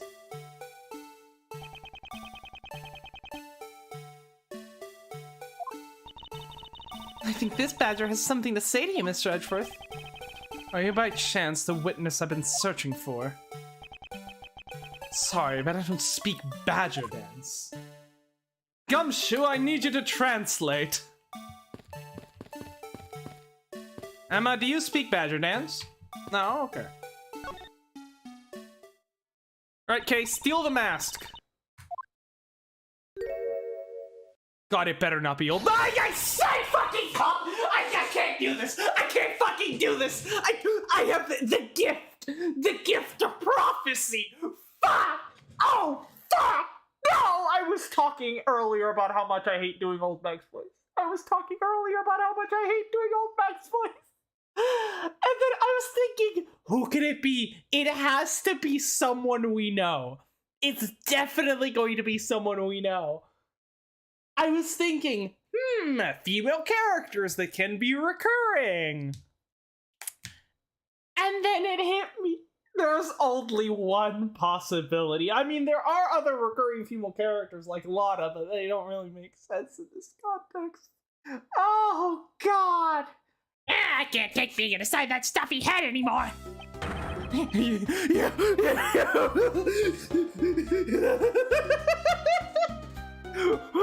Boy, he's shocked. He realized he's not built for this. Edgeworth, run. No. Why her? Why here? Why now?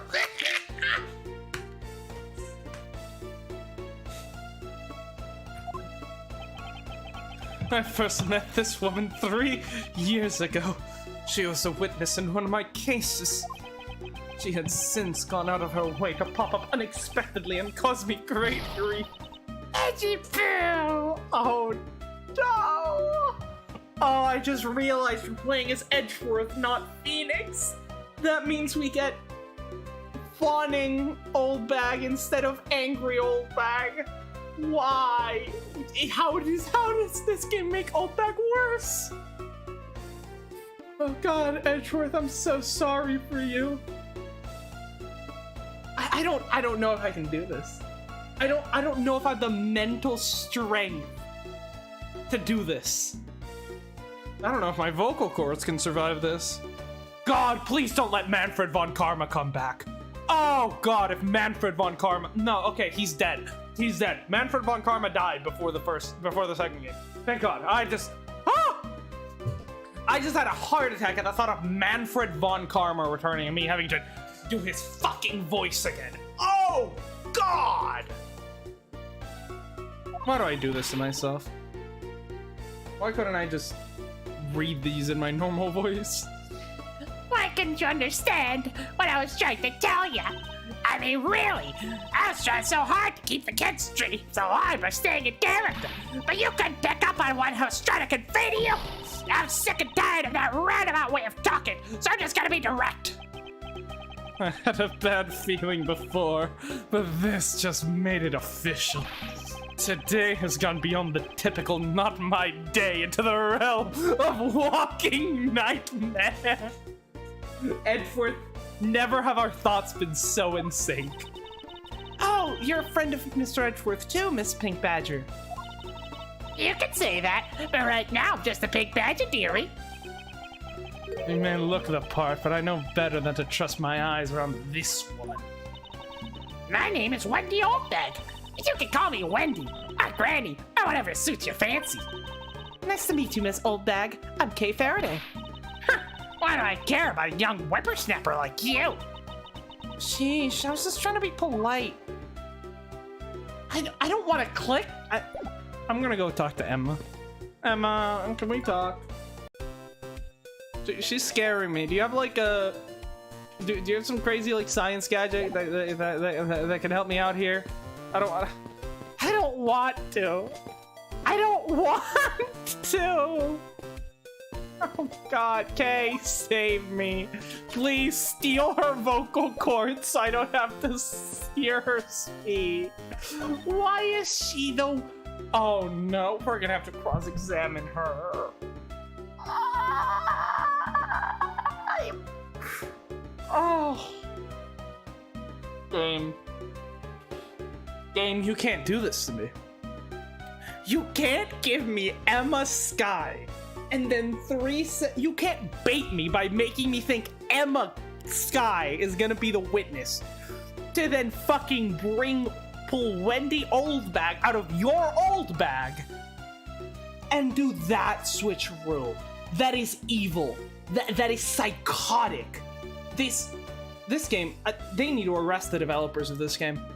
They need to arrest them. They deserve the penalty. They deserve the death penalty. Aren't you a security guard at one of Gatewater hotels the last time we met? Yes, she was.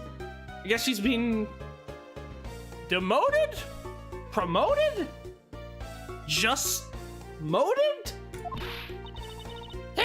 I go where I'm needed. I'm very good at what I do. I like the youth of today. I get called in all the time to fill in whenever there aren't enough hands. Wait, but...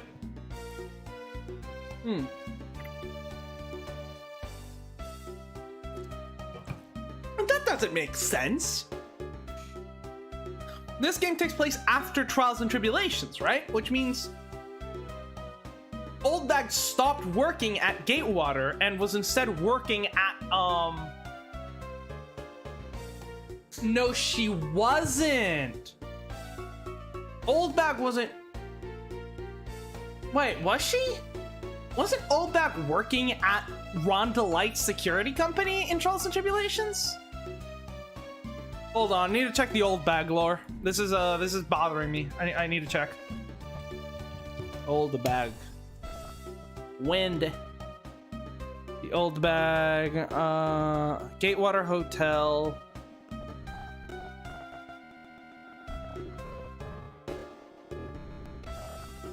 Why is this happening? Yeah. She was, she worked at KB Security.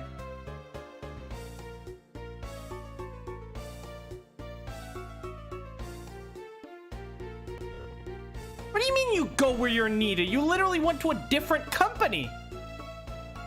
What?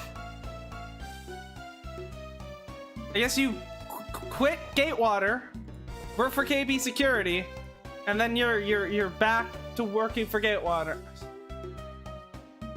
Should have just stayed at KB Security. That was one of the greatest things Trials and Tribulations did. Okay, look, I give a lot of shit to Trials and Tribulations.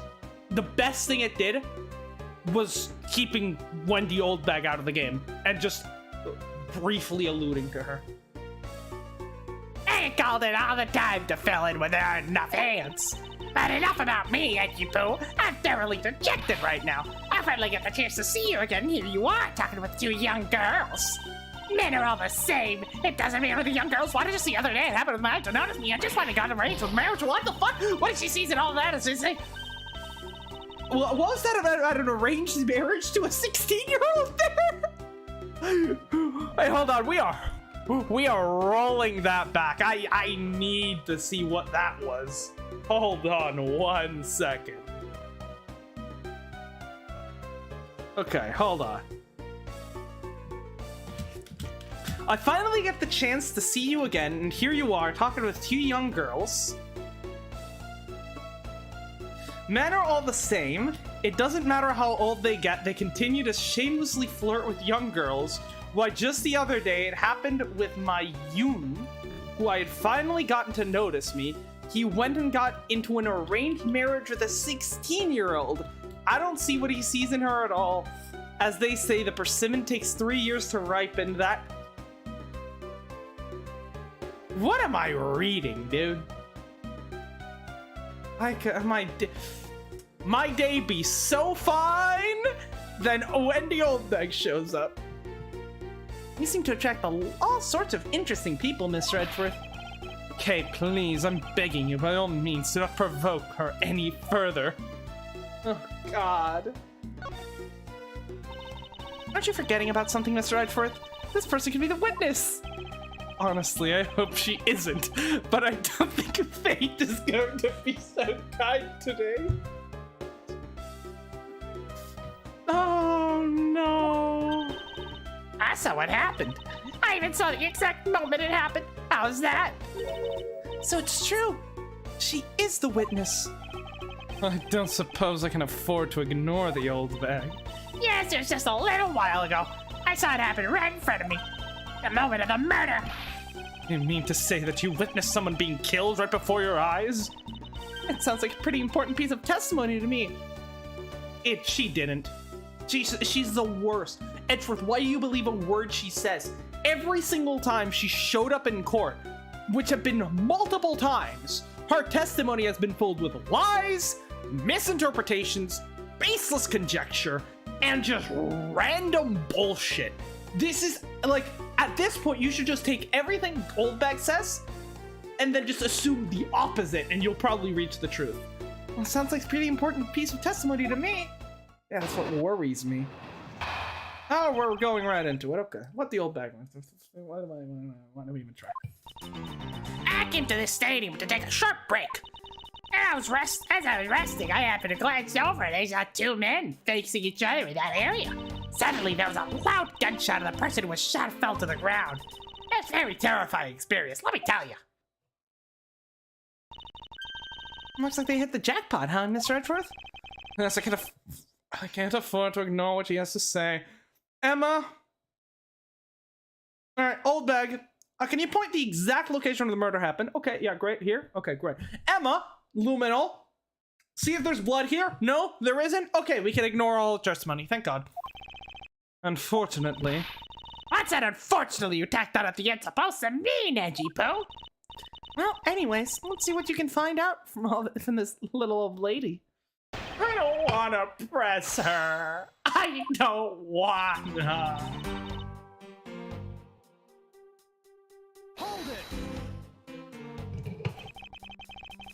I mean, you took a break from being the Pink Badger.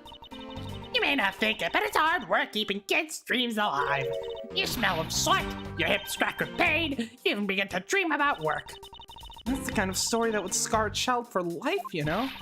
Well, that's why I chose to come here to take my break here, whippersnapper. I don't plan on playing the part of the dead badger in front of a bunch of kids. So what did you see while you were the Pink Badger were resting? Oh, yes, that. Well, as I was resting, I happened to glance over and I saw two men facing each other in that area. You saw two men. Can you describe them for me? And they look like your average Joes, completely uninteresting and not even worth fawning over. I'm telling you, they were so boring, I don't even remember much beyond that. But did they have any special features? Anything you could recall that would be very helpful. Oh my, don't tell me you're jealous of those two men. Hey, she's right. You do seem pretty worked up over them, Mr. Edgeworth. I'm not worked up over anyone, and I'm not jealous. It's alright, Edgy Poo. Those two were just fools compared to a stallion like you. I thought so little of them when I lost interest the instant I laid eyes on them. Suddenly, there was a loud gunshot and the person who was shot fell to the ground. You're claiming to have seen the exact moment in which the murder took place. Absolutely. That gun made a terrible racket when it was fired. You didn't try to go get help? You didn't try to go help the person that got shot? I'm only one person, you smart alecky brat. Why would I have done that? I like to think that Emma's just fucking hiding right now. But I took off as soon as I could find someone who could help. Two men, one bullet. It's all consistent with what we found out from the body. Sadly, there wasn't exactly a lot of new information to go on in your testimony. Well, if I saw the guy again, I'm sure I could identify him for you. I mean, how do you expect me to remember anything without something to jog my memory? Self-centered, aren't we? Well, it was somewhat useful. Her testimony also presents us with a new problem. Mr. Edgeworth? Yes. So about this new problem. What is that giant grin on your face for? You want me to show you something really nice? No, thank you. Oh, don't be so mean. I swear it's something you're gonna like. What is that gadget you're holding? What you see before you is the secret weapon of a great thief. I should have known it would be worthless. Oh, don't be like that. What do you think now? What is it doing? It's projecting something into the air. I'm going to input the necessary information to run the simulation now. Once I'm done, it'll increase the size of the projection to the maximum size. Dark skies of evening, when no other bird dares take the wing, one alone remains all-seeing. Now witness the true power of a real modern-day Robin Hood. What is she cooking? Okay. But what is this? This is a recreation of the murder based on the info I input into Little Thief. Little Thief? I dare say I think you're taking the Robin Hood thing a little too far. Don't expect me to be your merry man. anytime soon. I only know how to scowl. Little Thief is actually meant to be a simulator for me to plan my thefts. But I suppose if I used it like this... Let's see, Miss Oldbag said the two men were facing each other, and then a gunshot rang out, the victim fell to the ground. This contradicts the facts. Because we know for a fact that the bullet entered in the abdomen and came out in the shoulder. Which means either the victim was already laying on the ground when he got shot, or the killer was laying on the ground and shot upwards at the victim. There's no way to recreate the bullet trajectory, right? Because it should be, the bullet traveled along this line, you know? Which means the killer should really be down here. Or, if this guy's the killer and the gun's pointed downwards, this guy should be laying down right here.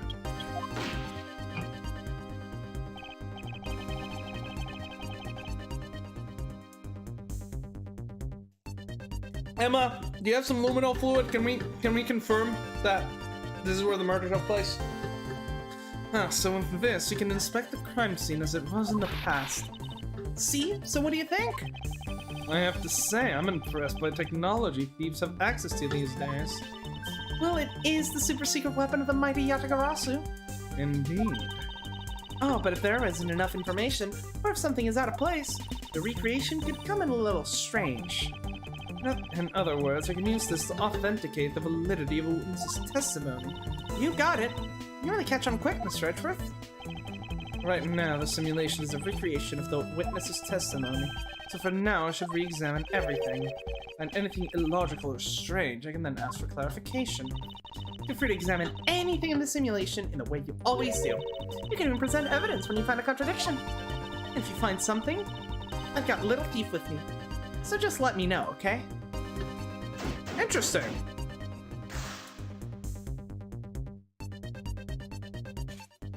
This is like a cool, very cool new mechanic. What do you have to say about this crazy tech, Emma? This is amazing! I just feel the power of science! That's about what I expected you to say. I swear to God, if Emma's only purpose in this case was just to fucking bait me before swapping her out for Oldbag, I'm gonna be so mad. She better be helpful at some point. What is this? Some sort of new attraction? Oh God, I've got to present stuff to her, don't I?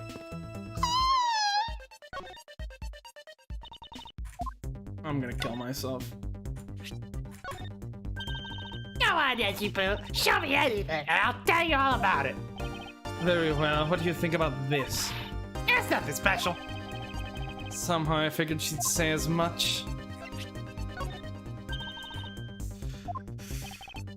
Please don't have anything to say, please. I think this is the only character where I actively want her to have nothing to say on my evidence. Get another blue badger? I've had my fill of these things for a lifetime. Thank you for the extra commentary, but all I wanted was for you to take a look. Oh, alright, I guess I can do that. But only because it's you, Edgy-Poo. What is wrong with this thing? Why is this blue badger wearing sunglasses? How could she have not noticed all this time? Thanks to this, people have been taking my picture all day. It's like I'm the one of the mascot characters of this park. It's not like you are the mascot character. Well, one of them anyways. You have no idea how hard it is to be one. You're not allowed to talk at all. Taking away my ability to talk halves my effectiveness as a human being. You have a hard time not talking, but it seems like such an easy thing to do. What do you know, young'un? Just wait until you're my age, then we'll see. Is it possible this loud old lady was once a quiet, fair maiden? Impossible. Can't wait to play the Great Ace Attorney that takes place 200 years ago, and we get to see Oldbag in her 20s. It's like a lineup of ugly thugs. You cut to the quick. Don't leave behind the scenes. I'm the big badger right now to the kids. I don't think I'll be even more lovable if I kept this headpiece off. Think of the children. The one who wants to keep their sweet dreams alive, right?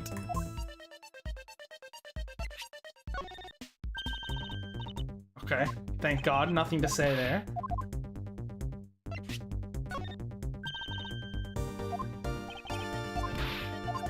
Alright, I think we're gonna, finish talking to we're gonna finish presenting stuff to Old Bag, then see if there's any, and then, we'll leave it off there. Because, it's almost 10 at night, so I should probably be getting off. Okay, that was it. Great. All right, yeah, we're gonna end this off here. And yeah, then next time we're gonna be checking out this new mechanic, which should be cool. Should be very cool. Yeah, again, I'm really impressed by how this game has taken the tried and true formula of Ace Attorney and then just built on it. I'm honestly just kind of sad that a lot of this, it's similar to how in Rise from the Ashes, because Rise from the Ashes came out after the after Justice for All and Trials and Tribulations.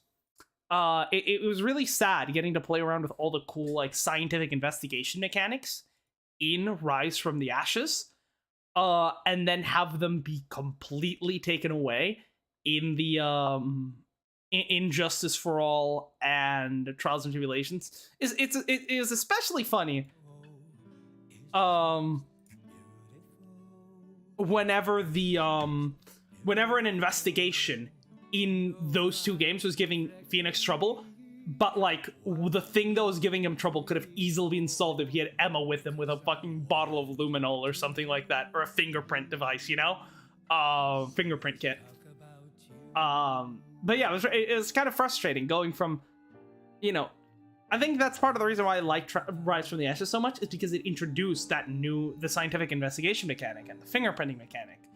And it really upped the game when it came to actual, like, investigation. And that was great. That was fantastic. It was, you know, kind of frustrating then moving on to the games that were made after or before Rise from the Ashes and not having those mechanics. And it was nice seeing them come back in Apollo Justice, I believe, right? And then having them again here. And but yeah, this game has added a lot of stuff, like this sort of crime recreation simulation is being added. We're in the third case and new mechanics are still being added, mind you, because obviously in the first case, they added walking around and the logic system. I don't think any new mechanics were added in the second game. I mean, the second case. No, I don't think so. But here we are in the third case, and we're just now learning about this new mechanic where apparently in the middle of a testimony, we'll essentially be able to create a crime scene reconstruction based on that testimony, and then be able to examine that and see if that reconstruction, if something specific, because I think this solves a problem with the with some of the cross-examinations, where sometimes you have a piece of evidence that you know contradicts a piece of the testimony, but it's not immediately obvious that it does, and it might be to you as the player, but it's just several levels of abstraction. It's more of a thing of like, well, if this piece of evidence is true, then it means that this happened, and this happened, and this happened, and this happened, and if you just extrapolate from there, you eventually reach this fact, which contradicts the testimony. And it's frustrating sometimes when you find a piece of evidence that very clearly contradicts what the testimony says, but it's just because it's behind several levels of abstraction, you can't present it. You instead have to like focus on something a bit more immediately obvious, and then eventually you'll work towards breaking down the entire testimony. Here, we're essentially taking the testimony and spreading it out into all of the individual pieces as described by the testimony, and then we can investigate those little pieces and present evidence specifically to those, and also extrapolate from there, which I think should hopefully solve that issue. We shall see, but it seems really cool, and honestly, I'm just sad that when we move on to the next game, well, the next game we're going to be playing is Miles Edgeworth Investigations 2. So all this will still be in it. So that's great. But after Miles Edgeworth Investigations 2, we're going to be playing... Is it Spirit of Justice or Dual Destinies? I think it's one of those two. It's the next one in the Apollo trilogy, which for that one, we are going to wait until they get remastered for PC, because that's some of the best news I've heard all year. That's going to be great. I can't wait to see. Wait, does that mean we get to see grown-up Emma in an HD sprite? Let's go. Let's fucking go. Yeah, I'm very excited for that remaster and remake, more like. And yeah, we'll definitely be playing. Hopefully, I want to play the second game in the Apollo trilogy on the day that the remaster releases. That would be ideal. But we'll see about making it happen. We're just gonna need to try to work out how the timing is gonna work, especially we're not gonna be able to stream much during once classes start. I'm actually having like take classes and stuff, so we'll see about that. But yeah, I'm gonna be sad when we end up playing that game, because all of these gorgeous mechanics are gonna be gone, and we're just gonna be back to like fumbling around blindly in crime scenes, hoping and praying that like some random side character comes up to us and offers us a bottle of luminol. It's gonna suck. It's gonna suck. I really wish these mechanics stayed in for the next game. I mean, obviously this game doesn't have certain mechanics that the previous games had. Like, this game doesn't have the Magatama mechanic that Phoenix does, and he doesn't have the it doesn't have the spotting like tiny fucking things in a person's lying tells that Apollo Justice did. But I don't know, those things, while cool, aren't nearly as cool as this. Okay, the investigation, the scientific investigation, this is what I live for. Okay, I love this fucking game so much. And Emma's back! Let's fucking go. Even though I am kind of pissed that it seems like her sole purpose was to bait me so that I think the witness is Emma, and then it's just fucking old bag. Oh my god. Hopefully she'll still, hopefully she'll be relevant further on in the case, and maybe she'll pop up in the next few cases. That'd be great. But yeah, that being said, we're gonna leave this off here. And, yeah, we're gonna be playing Persona 4. Persona 4? What am I on? We've been playing Persona 5 for half a year. Over half a year. I'm like, what? That was... I don't know what came over me. I mean, to be fair, we played Persona 4 for 2 years, but... yeah, we're gonna be playing Persona 5 Royal on Thursday. And we're going to be playing Getting Over It on Sunday. And then this will be on the next Tuesday. So that's the schedule that we're doing right now. And yeah, I'll see you all on Thursday. Thanks for watching. Don't forget to like, comment, and subscribe. And if you haven't done so already, obviously, I'm not encouraging you to make a bot and bot account and just do it a second time, because that's not the right thing to do. But yeah, that's it for today, and I'll see you all on Thursday.